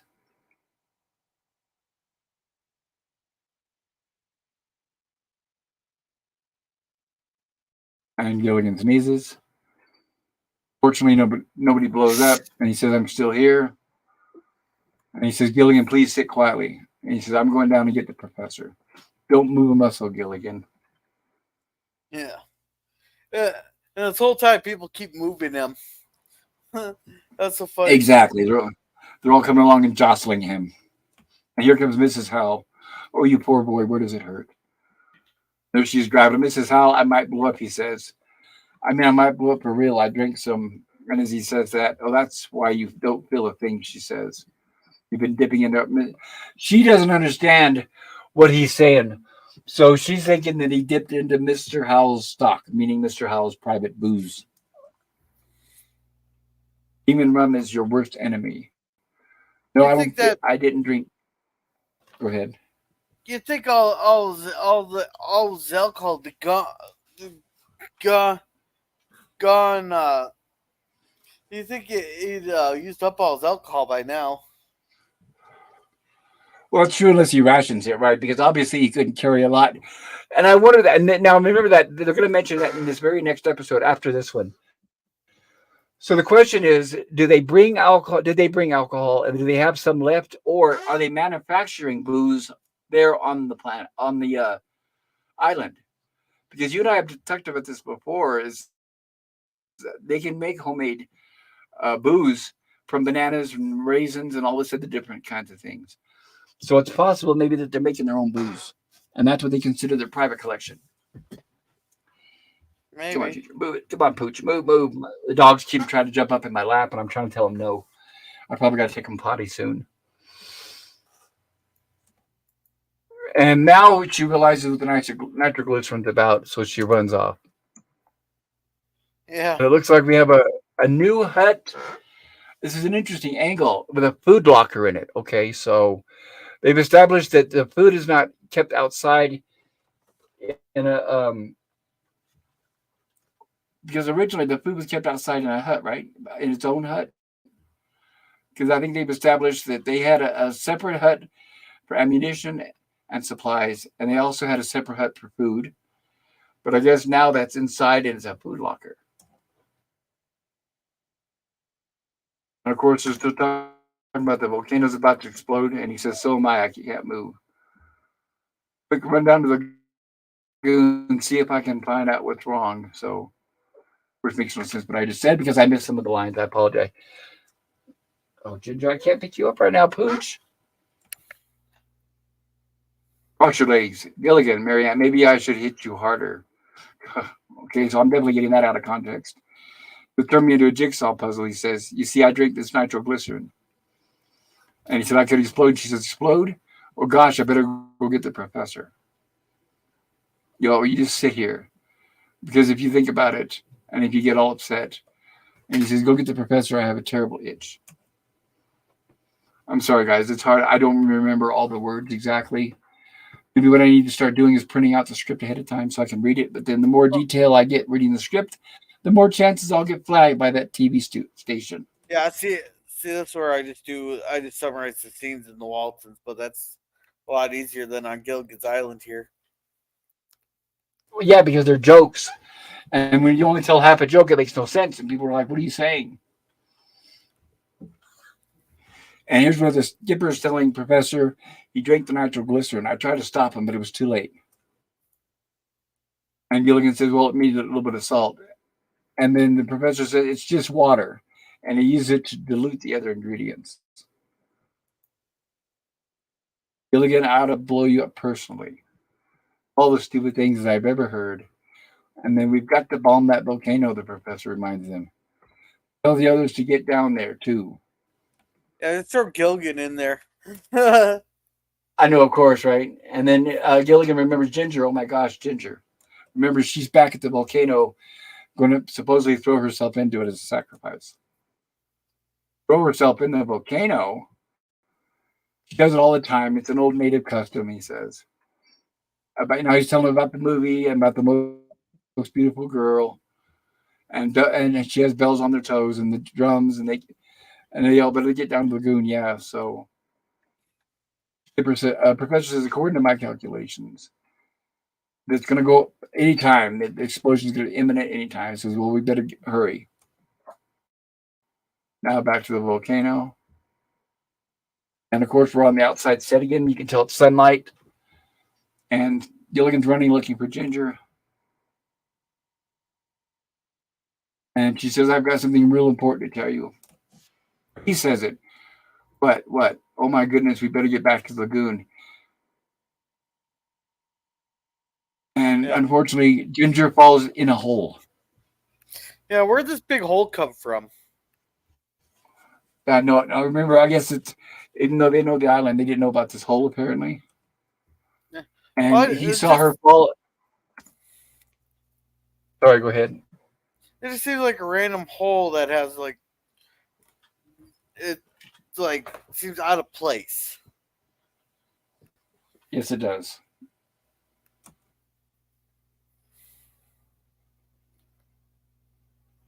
I don't know if that first step is a doozy. One thing's for sure. And of course, we don't get the second line. You can let go of my hand now, Gilligan, she says. We're looking around, and this is entire. See, it is a, when you think about it, considering that they've been on this island for over a year, I mean, it's now stumbled across this hole. It's a pretty big cave on the inside. Yeah, lots of gases that they should not be able to breathe in. But that's all. That's part of the joke in the That's scenery. what I was going to say. Yeah, right. You never know because it could be dangerous gases, especially if it's down there with that volcano. And what I was thinking when I was watching this is I doubt they put this set together for this one episode. So I'm guessing this set is probably from another show and they're just borrowing it. Because we saw them do that on Lost in Space. They use a lot of the sets from Voyage to the Bottom of the Sea. And this being CBS, it was probably another show that was on CBS at the time, something similar. Yeah. It definitely helps save a lot of money. Don't be scared, Ginger. Don't be afraid, Ginger, he says. And she comes around that corner from behind him. Yeah, and yet he's the scared one. Go ahead. Yeah, He's the the scared one, right? And he runs in there, and right, and he runs in there, and this is where we get the big crash. But he survives. Your tunnel goes around in a circle. What's Well, that? It's the volcano. yeah. Well, that's because all the rocks fell on his head. Anywhere else, it would have hurt him. Yes, exactly. Where the professor's gonna let's see, saying this is where the professor's gonna throw the bomb. So here we have the bomb. Of course, it's an oversized comedic looking bomb like a cartoon. And we have the professor and the skipper coming. Now they're going to be looking for Gilligan and also a place to plant that huge bomb. And of course, they're stumbling with the bomb. Professor, for goodness sakes, I ask you to be careful, Skipper. Well, there's plenty of time, and of course, it has a big clock on the outside of it. Now the pit's right back there. So it looks like the professor knew about that hole that they fell in. And he says, "Are you ready?" "All right, Professor." And they drop the bomb into the hole. They don't know that Gilligan and Ginger are down there. So when they drop the bomb in the hole, Gilligan catches it. Oops, sorry. And what time is it? And he's thinking at the clock for time, it's 8-0. I don't know. Here, see? And he shows her, Gilligan, I think that's the bomb the professor built. Take a closer look at it. That's it. And now they start tossing it back to, once they realize it's the bomb, they're tossing it back and forth like a hot potato to each other. No, you take it. No, you take it. Now, why would they just throw Hey, it girl. deeper into the cave? Well, you can think about that, but considering how close they are to it, and the bomb is supposed to, quote, blow the top of the volcano off, then I don't think that's going to do them any good no matter where they toss it. They're going to be too close to it, and it's going to cause the whole ground to sink in, you figure, from the explosion. Yeah. Oh, don't be. Go ahead. Yeah, but they'd still be better off getting it as far away from them as possible. Yes, I agree. I would throw it out of the hole, up and out of the hole, if anything, right? Well, that's what they eventually do. Yes. Unfortunately, though, we have the professor and Skipper standing right up there. And here's Ginger saying, get rid of it. And here's where they toss it up. How'd that happen? So they're wondering, what happened? Where's the pit? Well, the reason they're even And still we there is have the because they thought. skipper. Yeah. No, but the reason they're even still there is because they thought they heard Gilligan's voice. Yes, thank you for That's why reminding me they're about even that. still there. Oh, I'm glad I caught that. So that was the skipper falling into the same hole.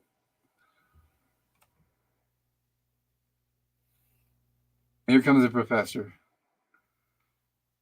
And now they're pushing the bomb back and forth, and they're trying to figure out what to do with it. First, when he drops it, we all get out the hard way, says the skipper. And they say, where's the professor? And he says he's up topside. And professor is tossing on a vine, saying, grab the vine. Yeah. So first goes Ginger to climb out.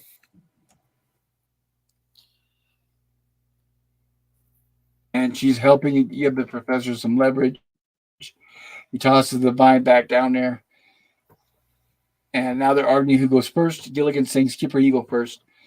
And Skipper finally reminds him, he says, the skipper always goes up this volcano. And he says, besides, it's going to take all three of you to pull me up. Now, come on, up. Sorry about that. So they pull Gilligan up, and now they all work on pulling up the skipper, who gets out of there just in time. And they say, let's get out of here. They say, what about the bomb? And it looks like it was tied around his foot. So he pulled it up with him. There's them struggling to get rid of the bomb and untie it from Gilligan's foot. Yeah, that's an awfully strong. That was an awfully strong vein, though, or vine. Yeah, but it was. It was. Of course, they have to build up the suspense and the humor. And there's a skipper, or the professor, tossing it back down the hole, and they all run to try to get out of range of the explosion. And there it is, exploding.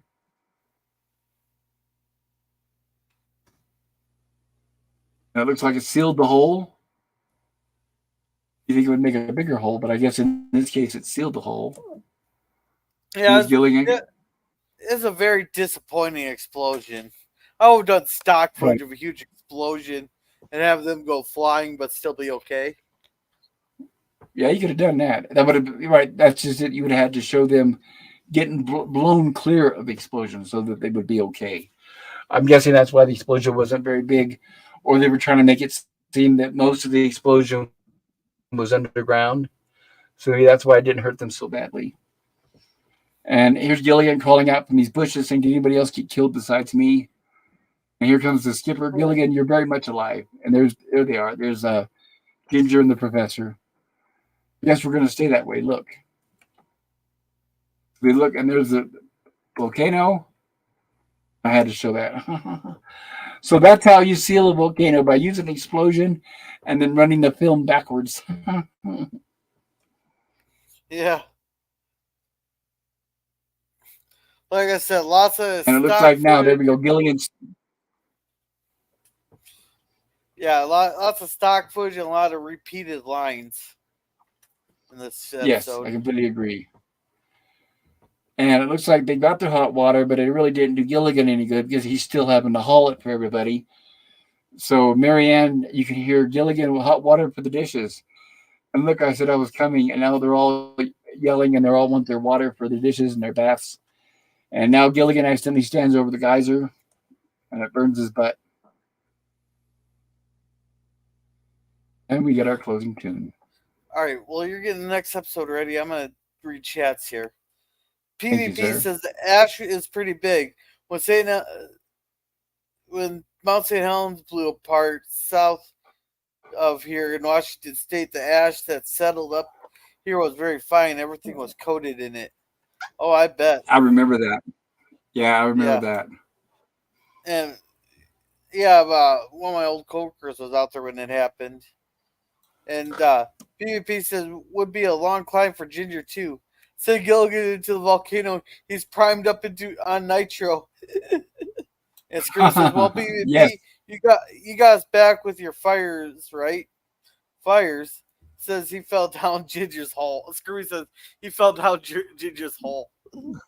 And Scurvy says, yeah, the wildfires from Canada that sent much pollution down south. Says no fires around here in November that I know of. No smoke here. I think he's talking about September there. And Scurvy says, I didn't mean in November. None here either right now. Ah, okay, Scurvy. And Daniel says the actor strike is over. It is being reported. Oh, that's heartbreaking. Boo! I'm really sorry to hear that. Yeah, and fire the whole lot of them. Screw them. Yeah, and Suzanne says, Daniel, thanks for the update. And Daniel says, boom! Sorry if I blew anybody's ears out. And welcome, Oiler Greg. Welcome. He says, great. Good to see you, Oiler Greg. The explosion scared the giant spider. Yes, it did. It just scared the giant spider away. Which I'm still waiting for that giant spider to show up that you guys keep promising. Well, we've had it before, so the question is it going to show up again? No, we didn't. Yep, we had it. The episode where if you remember, Gilligan went in because okay, let me back up. It was the same giant spider we saw in Lost in Space because it was Janos Prohaska, the same guy, the same actor in the costume, the same guy who did the Horda and the Magato and all the other apes and gorillas we always see. And if you remember right, it was the episode where it was in a cave and it was scaring them. I don't remember the name of the episode, but it was from season 2. It was in color. So yeah, they have showed the giant spider before. You don't remember where Gilligan was inside the cave with the giant spider? I know it seems like the same episode as he was in the cave with the gorilla, but no, he was actually in the cave with the giant spider. Let's see, the pigeon. I'm not sure. I'll do some research here. Daniel But says, "Why is it heartbreaking that the actor strike is over? It's awesome now Hollywood can start up again and we can get more movies and TV shows. But the problem is with the streaming here, they don't have to do the Nielsen reports anymore. So all we get is crap TV. It seems nowadays versus what yes, we've gotten." right. And basically, Daniel, it's because right now there are no good actors. I don't care if it's movies, Hollywood, TV shows, they all stink. Their TV shows stink.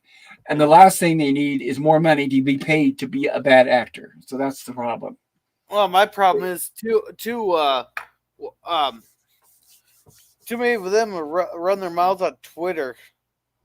And that's another thing. Yes, when I hear every time they say stupid, far left, radical liberal, what do you call it, brainwashed garbage, I think not only should they not get a raise, but they should be fired.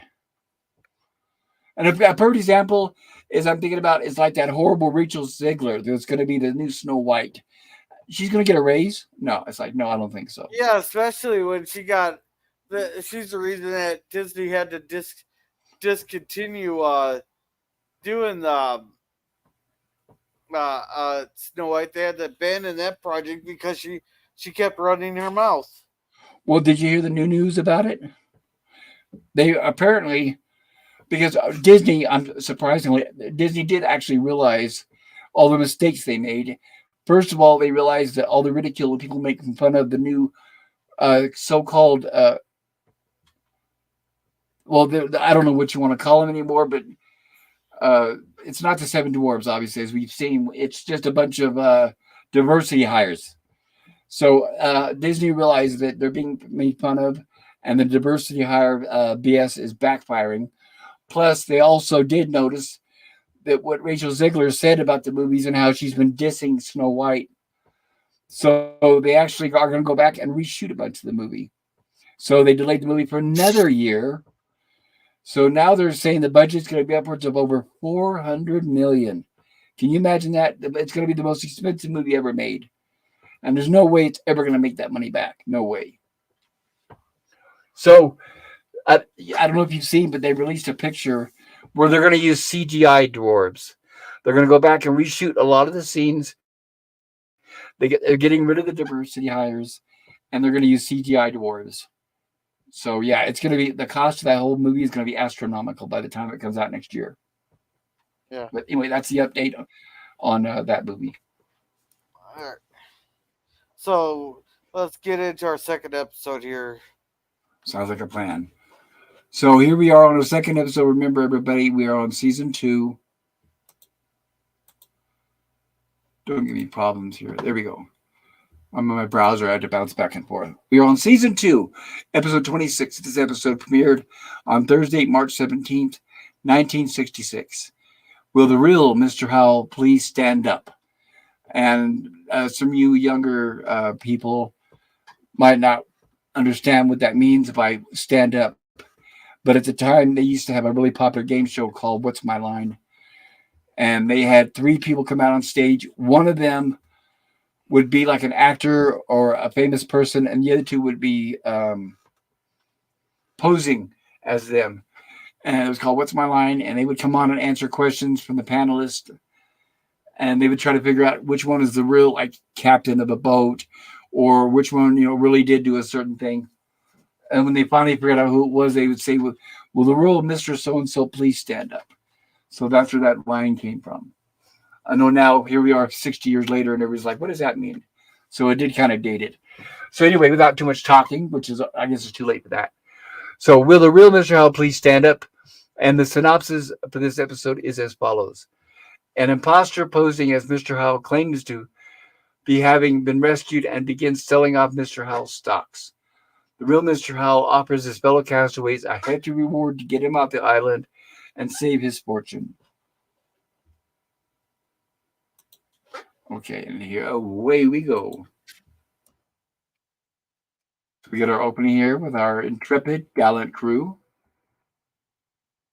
sailing off into that historic 3-hour tour.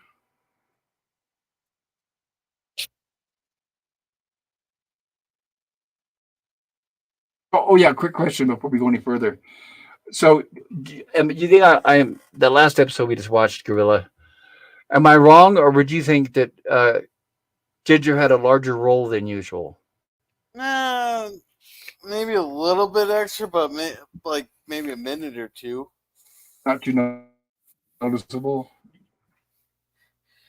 Yeah, well, there's so much stock footage, repeated Okay, things. so It's like I don't know.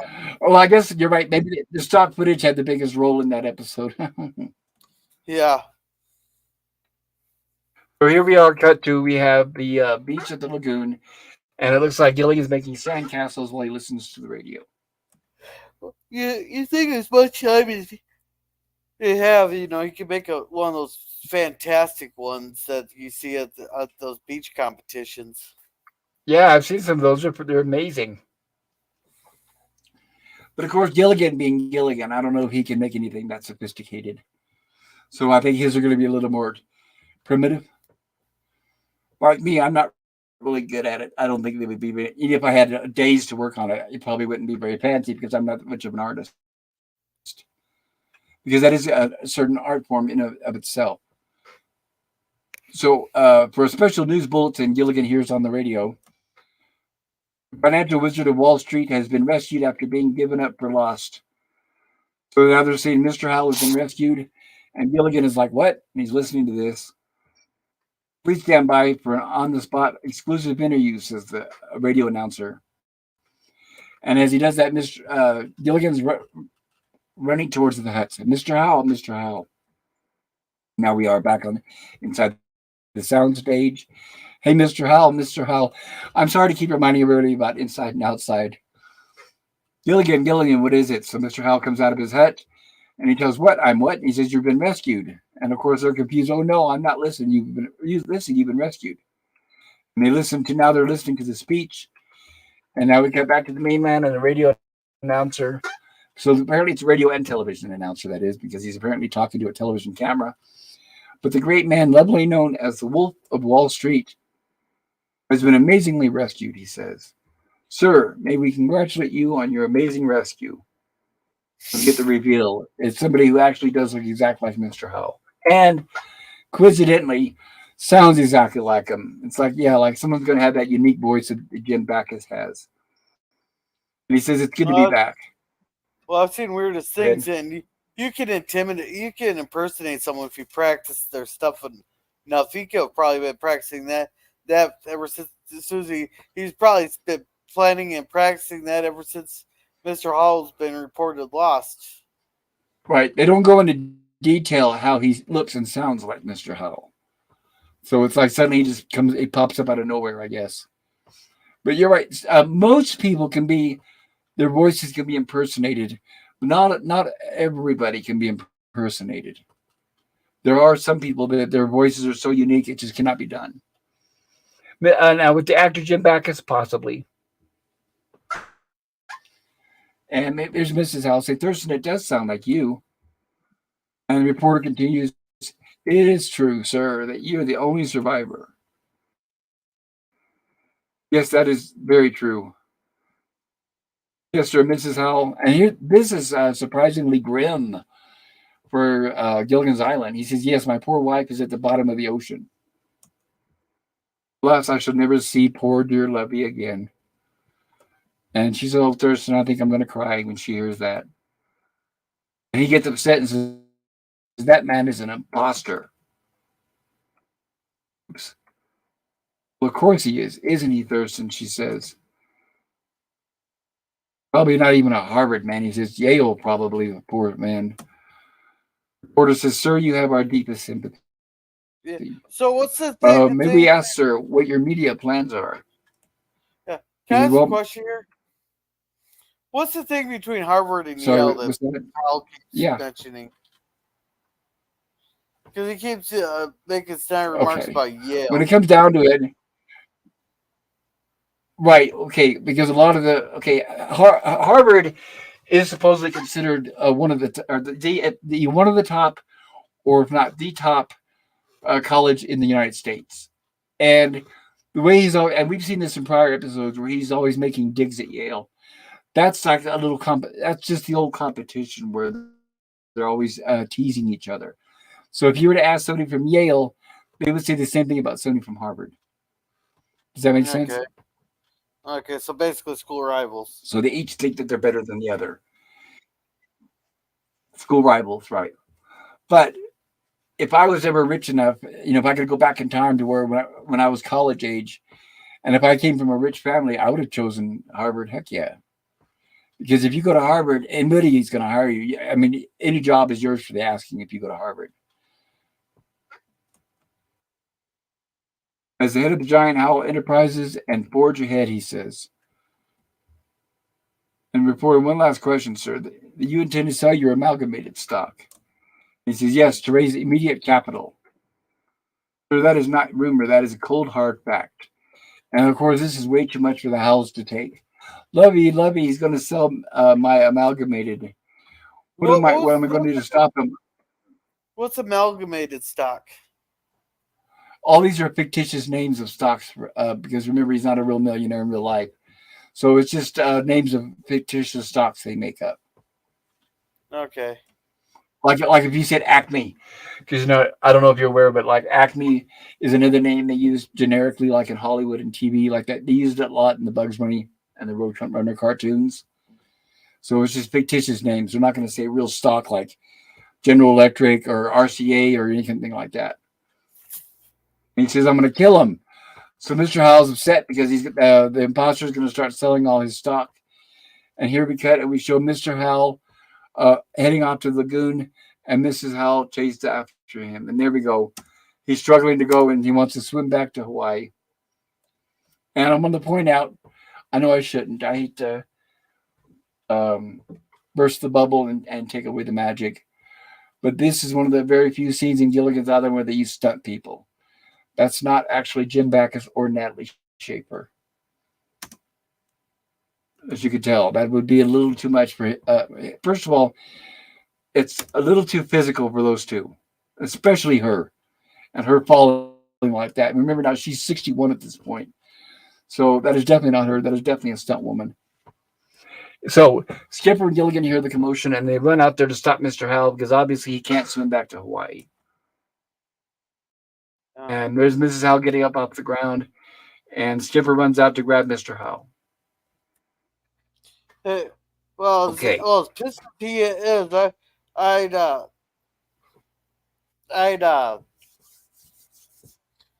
will just let him. Maybe he'll swim all the way back and send back help. Right. Oh, that's it. Just let him swim back to Hawaii, right? Okay, so as you can, there is Skipper, which is Alan Hale Jr., and Gilligan, which is Bob Denver. And like I said, the person playing Mr. Howell is obviously not Jim Backus. And his hair is even darker. You can tell it's not him. And now, here's something I want to point about Mrs. Howell, okay? I want you to look at her shoes that she's wearing. They're kind of tan colored. Yeah. And then if you notice that she got a little wet from the water. So around her ankles, you'll see some water splashed, especially on the right leg. And then up above her left knee, you'll see water on her leg. Do you see that? Yeah. On her left leg? Okay, good. Remember that. So here them pulling out Mr. Howell. Now notice how she's not going to show her face, and Mr. Howell's not going to show his face because they're stunt people. So we cut to a later scene. And now we have Mr. Howell, and he's wet, and Mrs. Howell's comforting him because he's cold. And she says, you should know not to swim back to Hawaii, especially now this time of year when the water's so cold. And he says, that impostor will ruin me, reduce me to a pauper. Well, after all, you have some money here on the island, she says. Oh, money, a few $100,000, that's petty cash. Back home, that's interest on my interest, he says. And she says, never mind, dear, no matter what that mean old impostor does. And he says, you're forgetting something, Lovey. And she says, I am. Oh, yes, I am. Keep forgetting. He says, I'm a billionaire after taxes, he says. So this is the first time he mentioned that he's actually a billionaire and not a millionaire. Because I remember, I think we tried to figure out before how much the hells were worth. And Well, he says, I'm a billionaire, and when money talks, people listen, he says. Go ahead. inflation's a bitch. He was a millionaire. Not for now rich he's people. Yeah. Well, he was Yeah, a see, millionaire. that's just it. Now he's a billionaire through inflation. Exactly. With lucky rich people, inflation hurts all of us because we don't make more money, but we pay more for everything, and that's why we struggle more when there's inflation. But rich people, they get richer and richer and richer. Whenever there's inflation, all that means is they're making more money. That's where all that money that we're paying goes. So yeah, it's a good thing for rich people. Thurston, when you speak about money, it's sheer poetry. Lovey, you just gave me a wonderful idea, he says. She says, I did? What did I say? He says, I'm going to tell them the real Thurston Howell has an important announcement to make. He said, go and get the rest of the castaways. So here we are. Everyone's gathered together at the table. I hope that we're all present and accounted for. And Gilligan starts to count them, and he counts them each down. He said, somebody's missing. And Skipper says, you forgot you forgot to count yourself, Gilligan, but of course you're not all here anyway. See, here I can remember what they say a little better because I just watched it today. So I guess what I should have done is rewatch the first episode a second time. Anyway, all right, now I want to make it this following announcement, says Mr. Howell. And he says regarding the imposter, and Gilligan says, "Are you sure it's you? Are you sure it's not you?" And he says, "Well, believe me, Gilligan, it isn't me." He's telling everybody out that the imposter is basically spending and selling his entire fortune. Therefore, it is imperative that I return the mainland. Oh, you're roboting Or a little bit. persons. And I seem to be getting a delay on the internet too, so I apologize. Thank you for letting me know, Gorilla. Can you Yeah. hear me okay now? Yeah. All right. I don't know what's my internet doing. Yeah. Now, to wit, to the first person or persons back to the mainland, he said that basically they can figure out a way for me to get back to the mainland. I will guarantee $1 million, he says.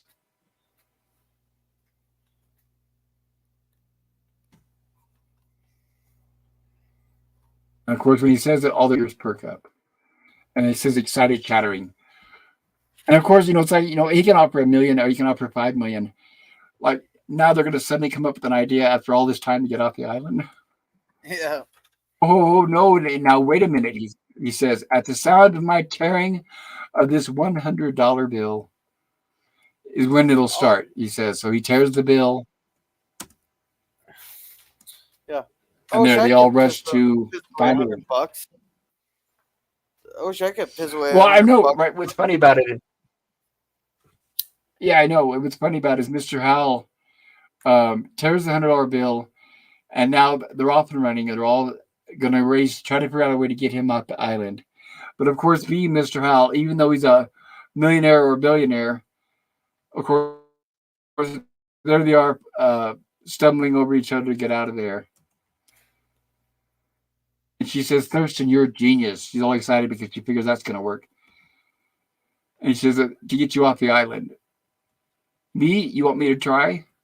So he asks her if she's going to also try to win the contest. And she says, me try. And he says, well, you do want to keep the money in the family. But then here we go. Mr. Howell is trying to figure out a way to piece that $100 bill back together. So right, to everybody else, they're thinking that, oh yeah, a true rich person is, oh yeah, he can afford to tear a $100 bill. But in reality, he's so greedy that he's actually trying to figure out a way to put that $100 bill back together, which is very realistic of a rich person. So we have Skipper and Gilligan writing down different ideas of how to get off the island. And Gilligan asks Skipper, "How do you spell cannon?" And Skipper says Cannon. And Skipper says, "Cannon? Oh, it's not a good idea, huh?" And laughs. And he says, "No," basically. So here they are trying to come up with different ideas. And Gilligan says, "Hey, Skipper, what are you working on?" And of course, Skipper does not want to tell him. And Gilligan says, "Well, we can work on it together." "I get it. You want to keep the money for yourself." He said, "Well, that sure is nice, big buddy." So Gilligan suggests that if they share ideas, they can split the money. But of course, Skipper will have none of it. "Gilligan, I would gladly split the money." "Oh, yeah?" But now it's basically, in a nutshell, Skipper says, "But you're a klutz. Everything that you get involved with backfires. Oh, I love I this. don't want you to help me with my idea." Yeah, that was so. There it is. One man disaster. Yeah, Sorry, I was loving this. He goes, well, what about the time we did? Oh, never mind. What about the time of this? Oh, never mind. What about this? Oh, never mind. Right. Right, and what's good though is everything that he was getting ready to say, there was actually episodes of. Like the water when they were running out of water. Oh yeah, never mind. Oh, what about the time we had the headhunter? Oh, that's right, never mind. Right. So they did actually mention real episodes, which that made me happy. They didn't just come up with something off the top of their heads.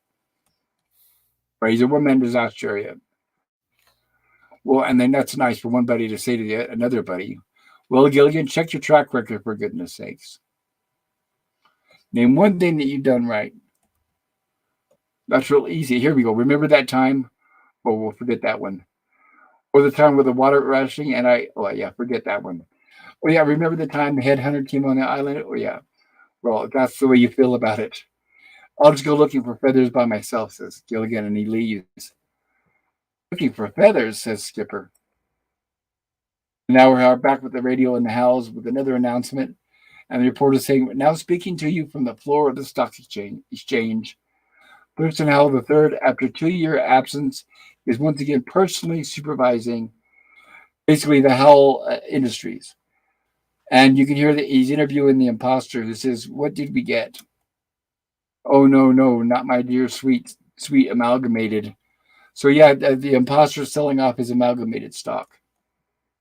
"Oh, no, no, not my dear, sweet." And he's crying. The reporter says, "Mr. Howell, if we may interrupt you for just one question." "Oh, now you start selling off." So basically, the guy's listing off a bunch of stuff that he's selling. Well, not my Apex International. See, another fictitious name. Imposter. That's right. Apex International. Yeah. Why would he announce that ahead of time? Would you want to sell it that just so that the stock wouldn't go down before he sells it? Very possible. Unless it's something he's planning on doing later. But right, normally they don't do it. Of course, obviously for the plot, the only reason why they're doing it is so Mr. Howell, here the real Mr. Howell, can panic. Yeah. "Bubby, I'll kill him. I'll kill him." And here we are, Mr. Howell heading back to the lagoon again. And there he is struggling. Now, notice Mrs. Howell falls over again. There she is on the ground. And there we have Gilligan getting up. Now, notice that they're in different positions from the last time. Yes, Skipper is grabbing Mr. Howell, but Gilligan was up there with them during the first time. But now watch this. Oh, I thought this was all repeated. I want you to look at Lovey. Definitely not a repeat. They did not show the same scene again. What they did is they shot these scenes one after the other, immediately one after the other. So basically now, look at Levy's pants. Look at her left leg. You see what I'm talking about? And her foot. Yeah. And the stuntman, once again. So, yeah. I just thought it was all repeated. Definitely, right. I know. That's what it kind of looks like at first, but it's definitely not. It's like they said, okay, let's film it the first time, and then let's film it a second time. But they didn't bother changing their clothes, pretty much. So they drug him, apparently saved him from swimming out in the lagoon, and now we cut back to Ginger and say, "Okay, Marianne, it's agreed. We'll pool our ideas and we'll split $1 million." Oh, so now they're trying to say, okay, what ideas do you have? And she says, I have a great idea. Oh, so do I. And they both say, you go first. And Ginger says, okay. Well, yeah, Ginger decides to go first. Okay, we'll have a big, noisy musical comedy show. Of course, when it comes to Ginger, it's got to have something to do with Hollywood or a show. So she says, we'll have a big, noisy musical comedy show. And that's sure to, she says, I'll dress real sexy and I'll be performing. And that's sure to attract an airline pilot, she says. And Marion says, you're kidding. They fly at 20,000 feet. Well, so what? When it comes to girls in skimpy costumes, says Ginger, airline pilots have radar. And of course, Marianne doesn't really believe that's going to work. She says, listen to my idea. We'll catch some fish and we'll write messages on their side with waterproof paint. And she says, and then we'll release them, and then some fishermen will catch them. They're bound to catch one of them. And then Ginger says, talk about silly ideas. Well, the thing is, like, you know how many fish you'd have I think we'd to better work on our ideas separately. like. Yes, have I no know, idea how exactly. many And the fish chances they'd have. that the fish is going to swim to Hawaii, Yeah. it's still better than Ginger's idea, though. What do you think? I don't think Ginger's is going to work. Both of them are stupid because one relies on one fish out of millions to get caught, and Ginger's Millions. requires the airplane pilot to be flying past Hawaii. And if they're going to be 20,000 feet in the air, right? yeah, and if they're going to be trying to signal an airplane pilot, might as well put just a big old help me on the beach there with the signal fire. Right, I agree. In fact, I was going to ask you, what would you do if it was you on the island? What would you do? What would be your idea? Don't chase after Mr. Howell. Let him swim back to the island or back to Hawaii. I think if I had to be practical, if it was me stuck on that island, and obviously we'd be tired of getting stuck on the island, we'd want to get rescued. I think the best way to get off that island that we have not seen them try yet would be a 24-hour bonfire, and I would put a lot of wet bushes and leaves on it so that it would put off a lot of smoke, and then I would have people constantly around the clock feeding that fire with more and more plants and bushes so that there's a constant steady streak of smoke. And I think that's their best option of getting off the island and having either a plane pass over and see the smoke and or the fire, or a ship passing within the area to see the fire as well. I don't know. What do you think? You think that might work? I'd try making like a winged air, like a winged. They could take the bicycle pedal, the pedal a propeller there, and put some big wings on it. It would, and with that like lightweight stuff there, they could make like a pedal bike plane there to just keep it hovering. They can fly until they see a ship or get to Hawaii if they fly in the right direction. Well, then you'd have, if it's pedal powered, you'd have to make sure nobody gets tired or that there's enough people on there to. Okay, well, first of all, it'd have to be light enough to get off the ground, which means you wouldn't be able to put everybody in it. And then if it's light enough, you have to be limited on how many people are in it, and they have to be able to pedal around the clock so it doesn't crash. And they have to pedal fast enough to move that propeller. Yeah, 2 people. How about a paddle boat? They tried that. Well, they do try, yeah, without too much spoilers. But and I was surprised too, because that was a pretty good idea that the professor does come up with, a boat, a pontoon, because that is actually a solid ground idea. But we do see what happens there. So now they're still making fun of each other's ideas. Oh, yeah, go ahead. Thank you, Willa. PvP says if Disney cared about diversity and reality, they'd hire actual little people and employ them. I know, right? Yeah, that was the whole problem, exactly. Because of loser Peter Dinklage. Because what? Think about it. Because one little tiny little opened up his big mouth That movie is now costing them $400 million because one little person with a big mouth. And I think that's hilarious when you think about it. It just shows how stupid Disney is. And notice how Disney's diverse. They're always pushing diversity, but if you go and look at all their board members and everybody that's making all the money on that company, there is no diversity. Yeah, no, it's just the stuff they're shoving down our throat. Sorry, go ahead.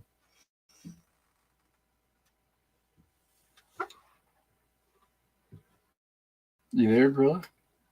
Yeah, I'm here. Hello. Sorry. Huh? Sorry, no, that's okay. I thought maybe it was me. Yeah, Daniel says, "What was the date again?" And then Mr. Howell says, "Mr. Howell, pod person," and Right. DDP says he flushes another 400 million down the toilet, while millions of folks are barely surviving. Typical Hollywood. Exactly right. Whatever It happened is. And to the Daniel, yeah, well, real quick, Daniel, when you said what date is that again? What do you mean? Do you mean the premiere episode, the date that this episode premiered, or which date did you mean, Daniel? Go ahead, Gorilla. Yeah, I know. Like, what happened to the good old like $2 million films? Yeah, they don't make them anymore because everything has to make $1 billion, and it just shows how greedy and stupid Hollywood is right now. Yeah, and Oiler Greg says cheers. And PvP Cheers. says sell my whatever Amalgamated. stock, amalgamated stock. Mr. Howell will finish off that private stock now. Marianne is my favorite. Yeah, she's everybody's favorite. He tore $100 bill. He doesn't know the value of money. He could tell you he was born with a silver spoon in his mouth. No. His was platinum. Oh, yes. Yeah, Dale says they are both pretty hot, Ginger and Marianne. Nah, Marianne was way I agree. hotter. And I PvP agree. says I'm not flying Gorilla Airlines. Sounds risky. Hey. Gorilla Airlines has a better track record than Kuroga Airlines.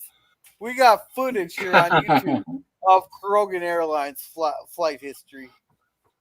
Now, are you talking about piloted by Berto Prey? Yeah, he used to play Flight Simulator, and Thomas Potts has all kinds of videos on his YouTube channel of bird crashing.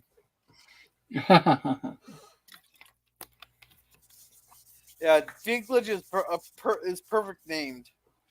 The date of the episode premiere. Yes, it is. Okay, give me just a second here, and I'll repeat that here. This episode premiered on Thursday, March 17th of 1966. Oh, and the episode before this one, Operation Steam Heat, was Thursday, March 10th, 1966. So that's right, because when we did the first episode, I did forget to read the date that premiered. And I'm sure that was long before Daniel was born. Probably around the time his parents were born, I'm guessing. Yeah. Is that it, Gorilla? Yeah, and Scurvy says, howdy, Oiler. And then Daniel says, one of those lovely ladies knows judo. Supposedly, that would be Ginger. Do you remember that? Yeah. Right. And Daniel says, or what was that a dream of a girl's head? Not sure. No, that was an episode. That was the episode where the island was taken over by a Japanese soldier. And that was another one I got a strike on. Yeah, another one that they canceled today. I know. And it says that looks like the same island that they filmed 007 Dr. No. Oh, that would be interesting to find that out. Maybe that's where they got the cave set. Yeah. All right, we're all caught up. Thank you, sir.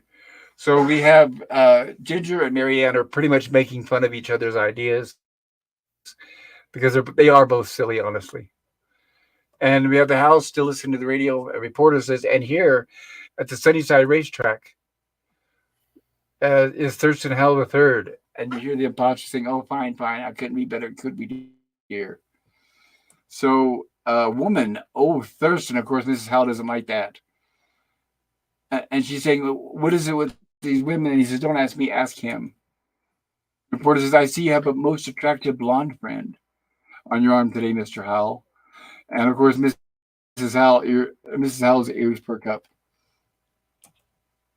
And he says, as a matter of fact, I'm thinking of starting a whole collection, says the impostor, in all sizes, shapes, and hair colors, as a living tribute to my dear departed wife. And of course, the minute my back is turned, she said, it's not me, loving. She says, no, but it could be. I would And have reporter done says, this. now, Mr. Howell, not to mix business with pleasure. Go ahead. I would have done this differently. I would have had Mrs. Howell start screaming, "I'll kill him! I'll kill him!" And at first, they're running into the lagoon, That would have been a good one, yes. Right. That would have been a good one if they had her trying to run right. Yeah, Now, that Mr. would Howell, have been not way to mix better. business with pleasure. But about that rumor of you merging Howell Industries and Impostor, well, exactly, that's one where I hadn't heard of. But I rather like the idea. Yes, I'll see to that first thing Monday morning. And there goes Mr. Howell. I'll kill him. No, no, no. Of course, back to the glue. And she says, here we go again. So here we go. Our third time with Mr. Howell trying to jump into the lagoon. And you see now Skipper and Gilligan are each grabbing him, one each on one of his arms. And look at Mrs. Howell's legs. Yeah, same. Same. So yeah, exactly. That's what I was talking. So they filmed these sequences 1, 2, 3, and then just edit them together to make them look like 3 different times in the episode.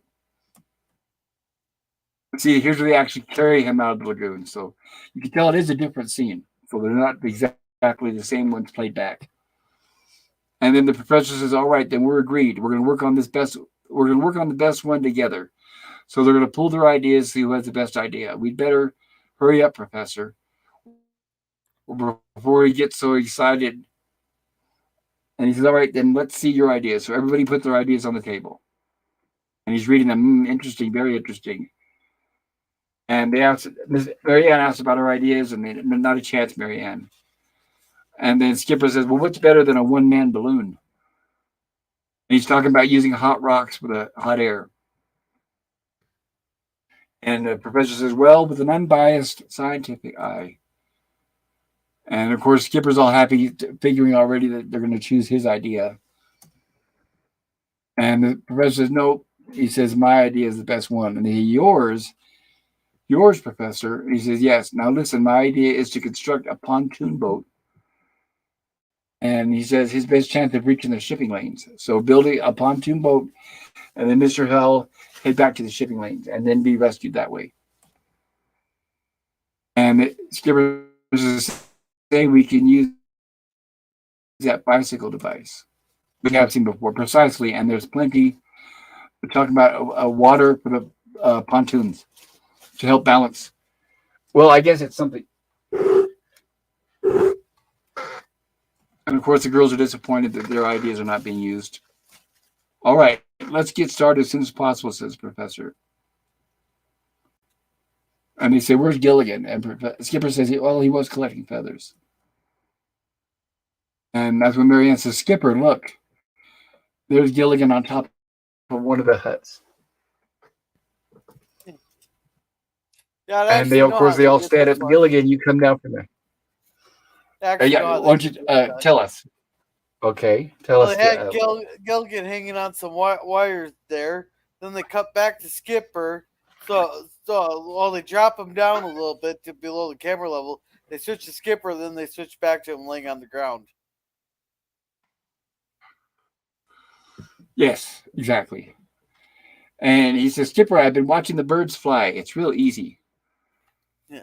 Okay, here I come, he says. Hopefully I can get this without getting a copyright strike. Okay, here I come, he says. And there he is floating. And apparently the joke is that it's working as long as Gilligan believes it works. And he says that you can't fly. And he says, I can't. And he says, no. And Gilligan says, And because of that, he falls. There we have Gilligan laying on the ground with the broken feathers. And Skipper says, are you all right? And he says, you said it's impossible. Why did you have to say that? And there we have our boat pontoon that they've constructed, which is pretty elaborate. When you think about it, that's a big, and they have everything there. They gave them some supplies the last few days. There's the bicycle device that they were talking about. There, that pontoon seems sturdy Yeah. enough, they said. Well, Gilligan, don't just stand there daydreaming. Get to work. I For a think it's a couple of little too seconds there, I felt small of lighter a than boat. air. Or well, that head Yeah. of yours, or small? That pontoon just I don't seems know a if the little too size matters. small. Uh, oh yeah, to keep the wood floating and I think all the that. problem. Yeah. Well, we'll see that. For one person, sorry, Hello? go ahead. No, I didn't say nothing. You just cut off like you Okay. said for one person. Right, and not only that though, but if he's going to go from there to Hawaii, I would build a shelter on it. Like some kind of cover in case it rains.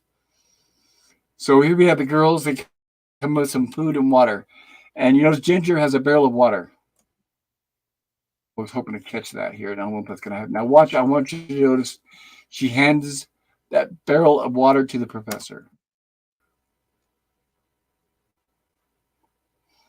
And of course, apparently it's heavier than he expected. So that's a little inside joke there. I guess Ginger's supposed to be really strong. Oh, and hardtack, soup, soap, and the social registers. So that's all the supplies that Marianne got together Yeah. because What she is knows the social hardtack? register is Mr. Howell's favorite. What is hardtack? I think it's food. I think hard. Now, everybody, we're not saying heart attack. We're saying hard tack. Yeah, I'm looking it up. And I want to make sure I give this a description exactly correct. Type of dense biscuit or cracker made from flour, water, and sometimes salt. That makes sense to be able to handle the weather and the temperature and the weather. And that is actually something that the soldiers used during the wars, and the cowboys used to carry it around when they were on the frontier. So that does make sense.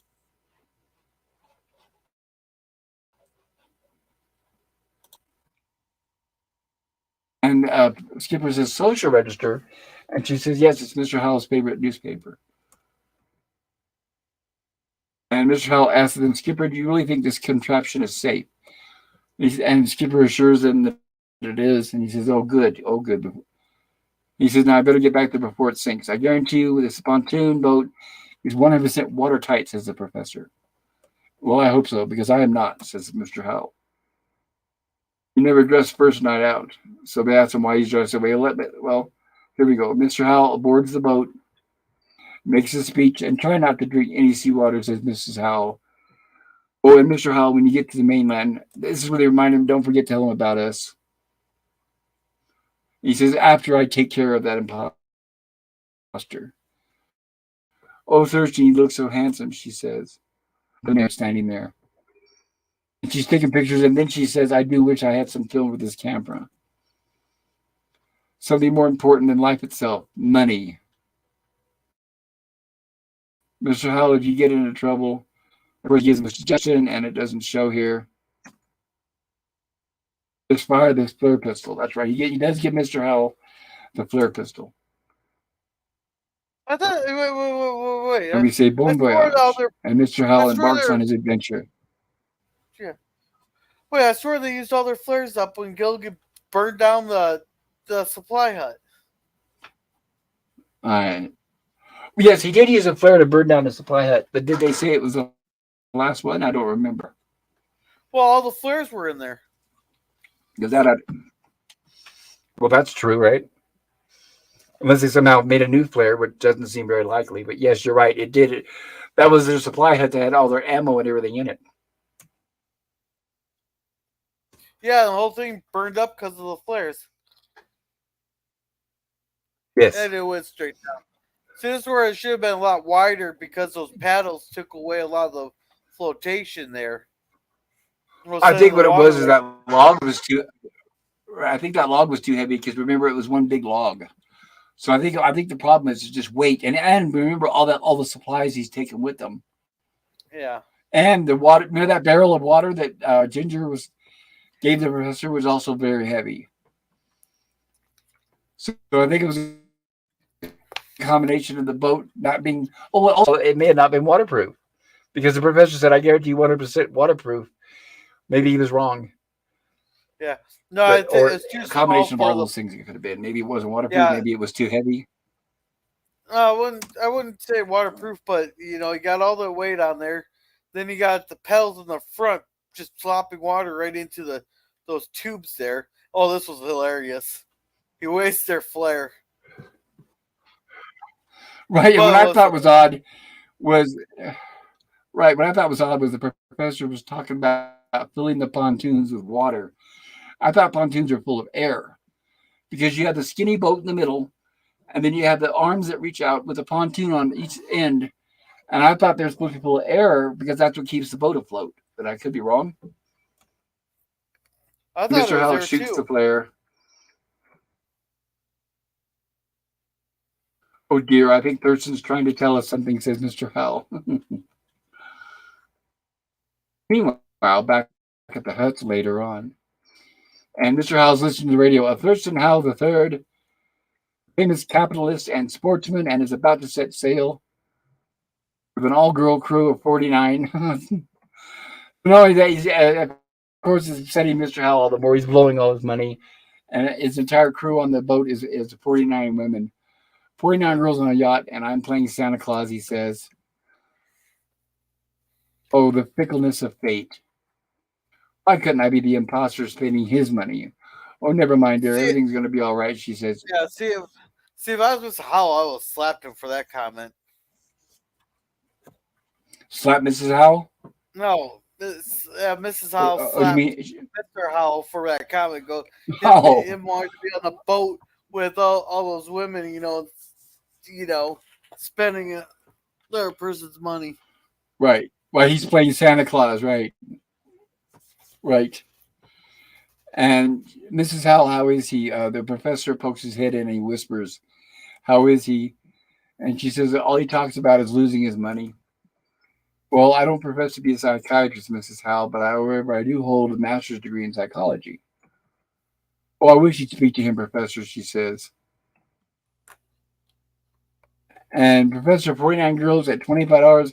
Mr. Howell is just rambling on and on about the expense of the trip that the imposter is on right now. $2,000 a day for the yacht, champagne, caviar, $50 an ounce. And I don't even like caviar, he says. Perhaps I can help you, says the professor. And he says, with your obsession with money. And he says, obsession with money? Please, it is my radio, he says. Now, suddenly, of course, it's Mr. Howell's radio. He says, I'll give you a word which immediately comes to your mind.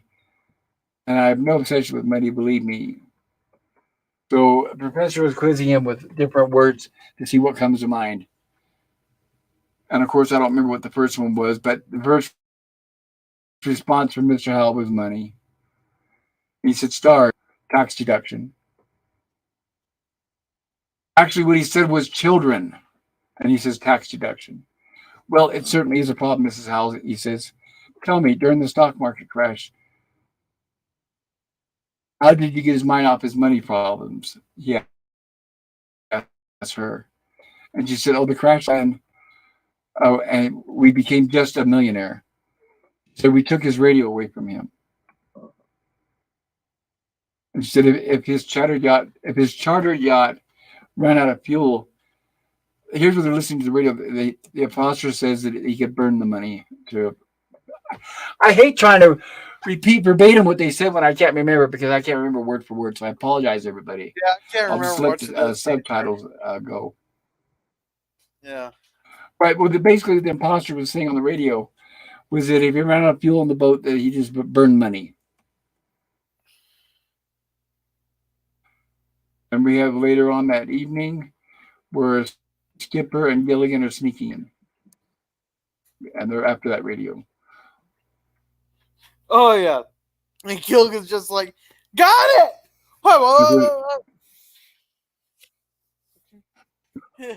Right. And of course, that's all Mr. Howell is doing is talking in his sleep about how much that damn Yes. yacht cost.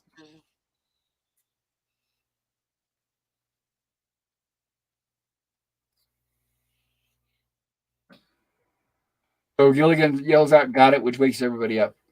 And they say, "What are you doing here?" So, well, we couldn't sleep. And Gilligan is trying to make excuses, so he turns on a music channel. And he says, we're just kind of dancing around. And just as he says that, the reporter says on the radio, "We interrupt this program." And Mr. House says, "Quiet, quiet. It's a news bulletin." The reporter says, "News has just been received on the chartered yacht of the famous billionaire has fallen overboard while drinking champagne from a crew member's slipper." Which makes Mr. Howell, of course, very happy. "Levy, the impostor has fallen overboard from a crew member's slipper." "Yuck," says Gilligan. "The poor fellow, imagine falling overboard," she says, "and leaving a crew like that behind. Isn't that so, Teddy?" And here we cut to the lagoon, and it looks like the island has a visitor.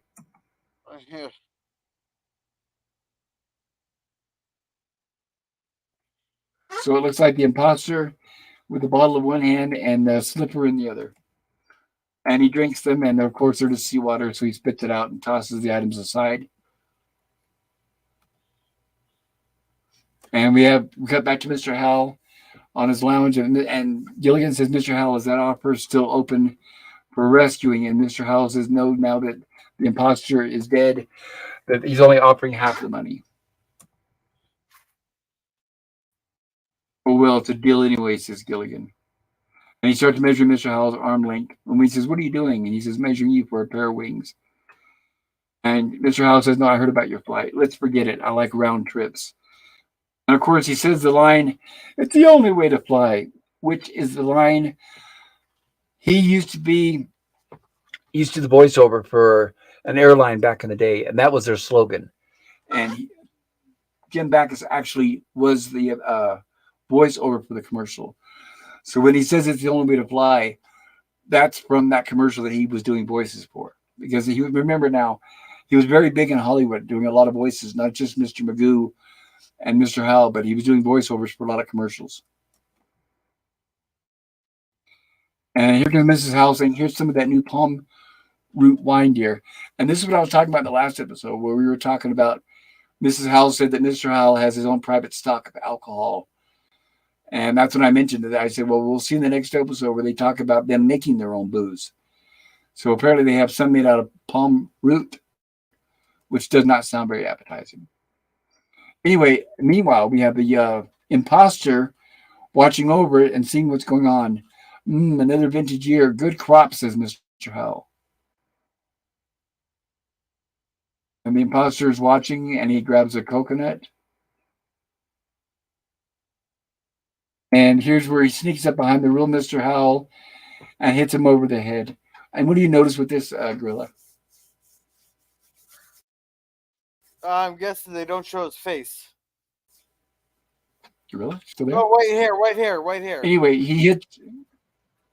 No, but you can see the hair. Yeah, I'm guessing that's probably Skipper. Right. So they use a stuntman, obviously, to make it look like two Mr. Howells. But the camera is down a little too low, and you can see that whoever that is has white hair. And I'm guessing it's probably Alan Hale Jr. standing in for Mr. Howell, because that looks like his hairline and his hair color. I could be wrong, but that does look like Skipper. And there we go. The imposter hits Mr. Howell over the head with the coconut. And now notice that they're swapping how they're filming this back and forth between Mr. Howell and the stand-in. So now we have the imposter supposedly grabbing Mr. Howell out of the lounge chair and dragging him off. But notice he's hiding his face. So whenever those two are on camera together like that, and especially actually touching each other, the imposter keeps his face covered. That's the closest we're going to get to seeing both men at the same time. And they do look kind of similar, so I give them credit for that. But the real Jim Backus is the one on the left with the sweater. And the stand-in is on the right with the blue hat. He laid down Mr. Howell, and now the imposter takes his place. He looks at the book and sets it back down, and then he grabs the palm root. And he tastes the palm root, but he doesn't like it, which shows the difference between him and the real Mr. Howell. Mr. Howell really did like it. And she says, "How was the drink, darling?" And of course, he lies and says, "It's great, a good year for palm root." And she says, "Would you like some more?" And he says, "Thank you." And of course, he gives her that look because he doesn't actually want it. So he just sets the cup down and picks up the book. And as he does that, we have the real Mr. Howell waking up. And of course, he's dizzy and disoriented, and he's not sure how he got there. He said that new wine must have had a lot of kick. Oops. And of course, Gilligan happens to be walking by, and he says, "Hey, Mr. Howell, how did you get your clothes all wet?" Mr. Howell doesn't know either. How did I get my clothes all wet? How did I get these clothes wet? And he goes, "These aren't even my clothes." And we have Gilligan walk up to where the impostor is, and he says, "Hello, Mr. Howell." And he says, "Hi, son," because remember now, the impostor does not know Gilligan's name. So he just says, "Hi, son," which is not becoming of Mr. Howell. And then Gilligan suddenly realizes, that's odd. I just saw Mr. Howell. And then we have the real Mr. Howell. And of course, they're doing the old split screen effect. So that's how we were able to see two Mr. Howells on the screen at the same time. And we've covered this before in prior episodes, that the way they did the split screen effect is they used the tree to hide it. Now, in modern day movies in Hollywood with CGI, they're able to put the actor in several locations on the screen at the same time without having to, quote, split the screen. But back then, it was a little more basic. So there was usually an object that was always dividing the two characters. And in this case, it's that tree. This if they didn't have the tree, you would see the line dividing. So it's kind of hard to explain. And Mr. Howell sees it, the imposters, and runs for Mrs. Howell and says, "The imposter, I found him. He's over there. Follow me." And they all get surprised. When they see him, he walks back over and says, Here he is, the imposter." Of course, in true fashion, each one says that they're the real Mr. Howell and the other one's the fake imposter. So we tell him who's the real Thurston Howell the third. And she says, "Well, Thurston has a mole on his arm." And Mr. Howell shows them on his right arm that he has a mole by the elbow. Just as the other one stands up and says, "Just take a look at this." And he also has a mole on his arm. So supposedly he's identical. And Skipper says, "Look, he's got the same kind of mole." Yeah, Gilligan says I do too, but I can't show it to anybody. Right. Quiet, Gilligan. But I thought of two ways. So that's a funny way of putting it without having to say anything nasty. Yeah. Now I thought of two ways that they could have figured out who was Mr. Howell real quick. First off, they could have asked him a question of something that happened to him on the island that only the real Mr. Howell would know.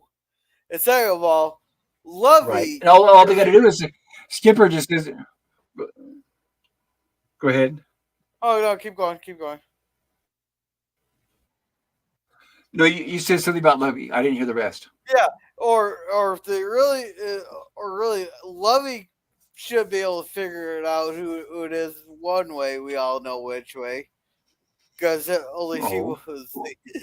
Right, to put it nice, right, to put it nicely, like the old cliche, she could kiss him, and only she would know the real Mr. Howell by kissing him. You could say that, I guess, like that, maybe, right? Yeah, we'll put it that way. Yeah, but no, but anyhow, they could. But what do you? Right. Well, all they got to do, all the Skipper has to do is say, "What's my name? Who am I?" And the guy wouldn't know. Right. But like right now, the guy knows Gilligan's name because Skipper's calling him Gilligan. But that's what I would have done. If I was the Skipper, I would have said, "Okay, what's my name? And who am I? How do we know each other?" Right. All the questions about what happened since they've been on the island. So yeah, you're totally right. Yeah. Now they ask him about the clothes, and she says, "Well, I recognize the clothes on that one." So they're still trying to figure out which one's the real Mr. Howell. And he says, "He swam ashore, wrapped me in the head, and changed clothes with me," he says. Yeah. And of course, the imposter says, "Fantastic story." And Gilligan says, "Well, maybe you have to keep them both." And I'm going to ask some pointed questions. Which is the real Mr. Howell? Can we catch up on The chat real social quick? registry. They ask him what his favorite magazine is, and he says, "Yes, thank you."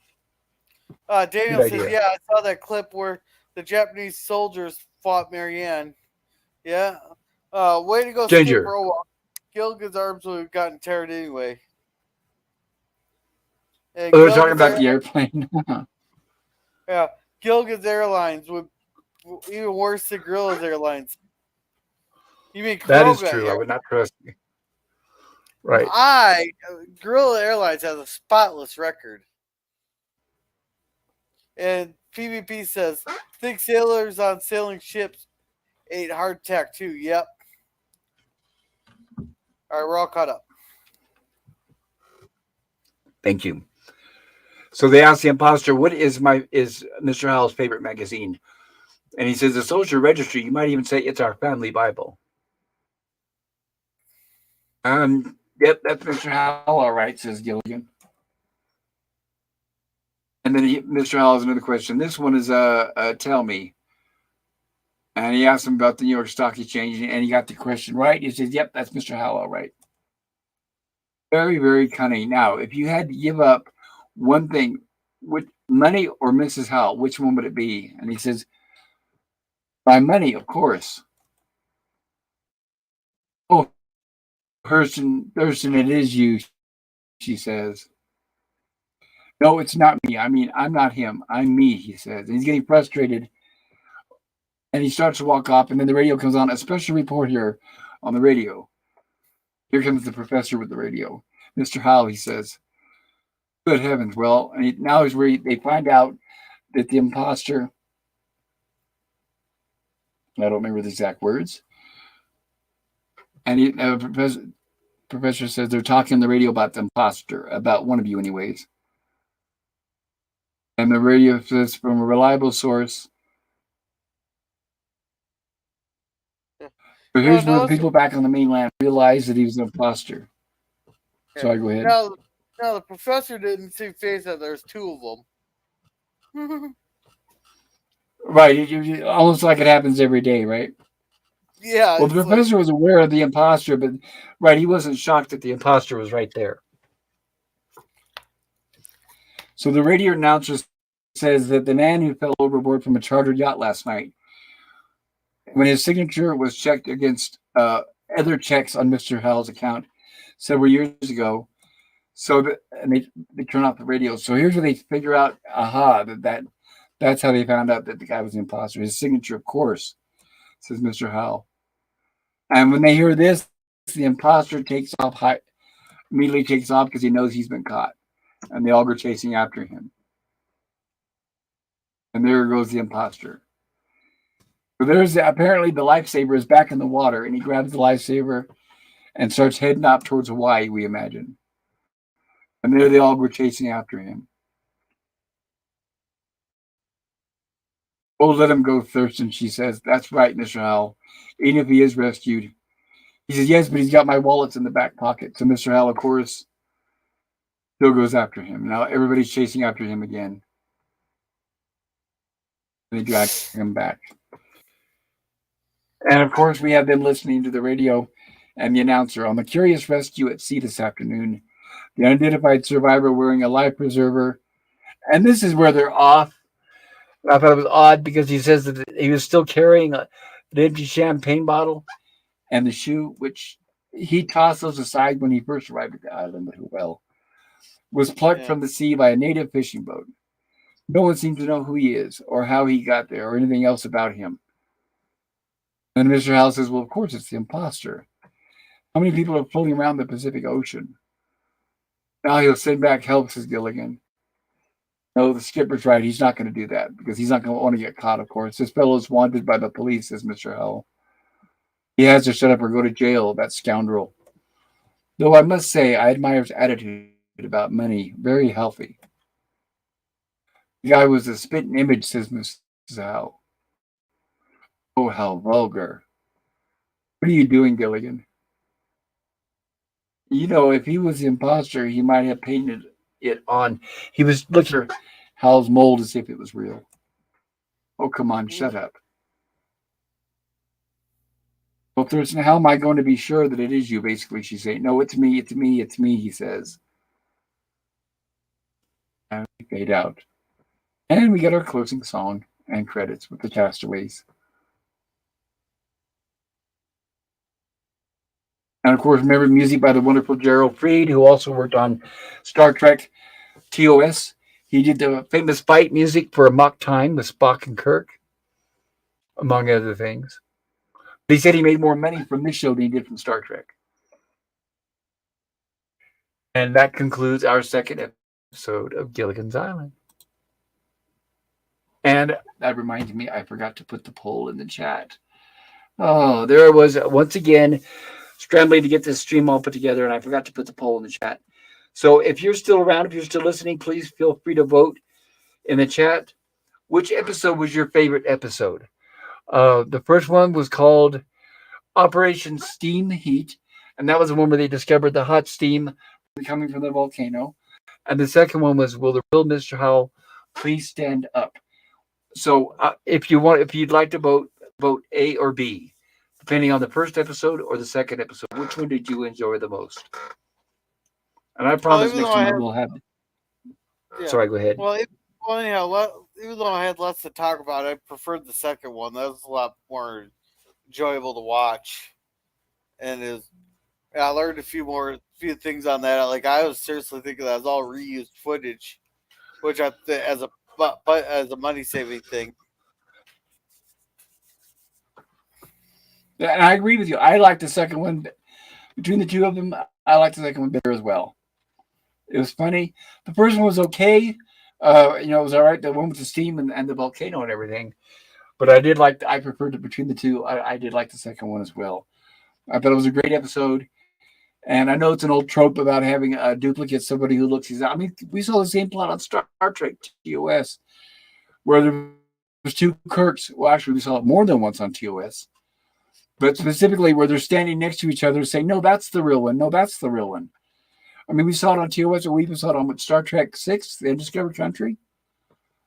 So, yeah, that trope's been around for a while, and especially a lot of the sitcoms of the time from the 60s. So, but it was still enjoyable, I thought. So I did I liked both episodes, but if I had to choose between the two, I would say, yeah, the second one would edge out a little bit better. And, yeah, I appreciate you giving your vote, Gorilla. What? Do we have any chats of anybody voting? I said I appreciate your voting. Yeah, Mr. Hall or PvP says he gives it a B. Which one? Oh, so he's voting for episode B, the second one, that he liked that one the best. Okay. Is that it? Yeah, that's it. Okay. I want to make sure we do get caught up and read everyone's chat. We don't want to forget about anybody because obviously without the chat, we wouldn't be here. And I want to remind you, if anybody's watching this on a rerun or you're watching this live, if you enjoy it, please consider hitting the like button. And if you haven't done so, maybe consider subscribing to my channel. I've got a lot of stuff on there and a great variety. And I know that this stream is going to be copyright stricken or warning, whatever, by that stupid station in Louisiana, but I don't care. I'm going to try to continue Gilligan's Island up till the end of the third season because we've already gotten this far, and it's like, why stop now? And I'm not going to let some bitter small station in Louisiana stop us because I have a good time and I love covering these. And okay, so it looks like PvP also says, let me show it here really quick. Second had a better story. Yeah, I guess you could say that true. It did have a better story. And also, like I said, at least my opinion, I thought it was funnier. But I did enjoy both of them. It's just I think the second one was a little bit better. All right. And Daniel says, Pop, you got an awesome channel. Thanks, bud. Well, Daniel, it is my pleasure. And it's because of wonderful people like you that come along and visit is what makes this channel the great thing that it is. I think I have the best people and the best chat. And also, I must say, the best co-hosts. So if I don't care if it's Gorillas Random Thoughts or if I have Nemesis or who else on the panels, but I think I'm really lucky that I think I have some of the best YouTubers out there to help me out. And Gorilla, I want to remind you, or I want to say once again, thank you for helping me with the chat tonight. Yeah, no problem. And for helping me cover these episodes. Yeah, no problem. I know it's getting late for you. My goodness, it's 11:42 for you right now. Jeez. Yeah. So I'm going to be wrapping this up. You helped me a lot with my depression and anxiety, says Daniel. And I'm glad to hear that, Daniel. And I know what it's like. Yeah, sometimes I have to struggle with my emotions as well. So I can definitely understand where you're coming from. And Pleasant Valley Picker says, did the sound die? We may have had a little bit of pausing between what we were talking about PvP, but I think the sound's still working. I hope so. It is for me. PvP says, oh, no, my bad hit. Wrong button. Oh, I see. So PvP accidentally hit the wrong button. That's fine. It happens to everybody. Even the best of us. All right. Is there anything you wanted to mention before we close this up, Gorilla? Nope. Just Walton's on Friday. Then, like I was saying at the beginning of the stream there, we'll be making some changes to the Saturday there so that it'd be more enjoyable for people on a rewatch or something. So. Uh-huh. All right. That's about it. I think that's a good idea. And okay, well, I appreciate it. And of course, with mine, you'll see me, if not sooner, then I will see everybody Saturday night for Rumblings from the Lab at 7 p.m. Mountain Time. And then Monday, 7 p.m. Mountain Time, we'll be back with the classic Lost in Space, where we are nearing the end of the first season. I think we have 2 episodes left. And then I'll be announcing what movie we'll be showing on. Oh, yeah, that's right. Tuesday. We had trouble with Hatchet last night due to technical difficulties. So we're going to cover Hatchet on next Tuesday, everybody. And I promise we'll be able to get through the whole movie without any issues. And then once again, with Gilligan's Island next Wednesday. And with that, I'd like to personally thank everybody for being here. Everybody in the chat, like I said, without you, we wouldn't even be here at all. I wouldn't have a channel. And also thank you once again, Gorilla, for being such a great co-host. So with that, everybody have a wonderful night and drive safe tomorrow. Take care and stay warm.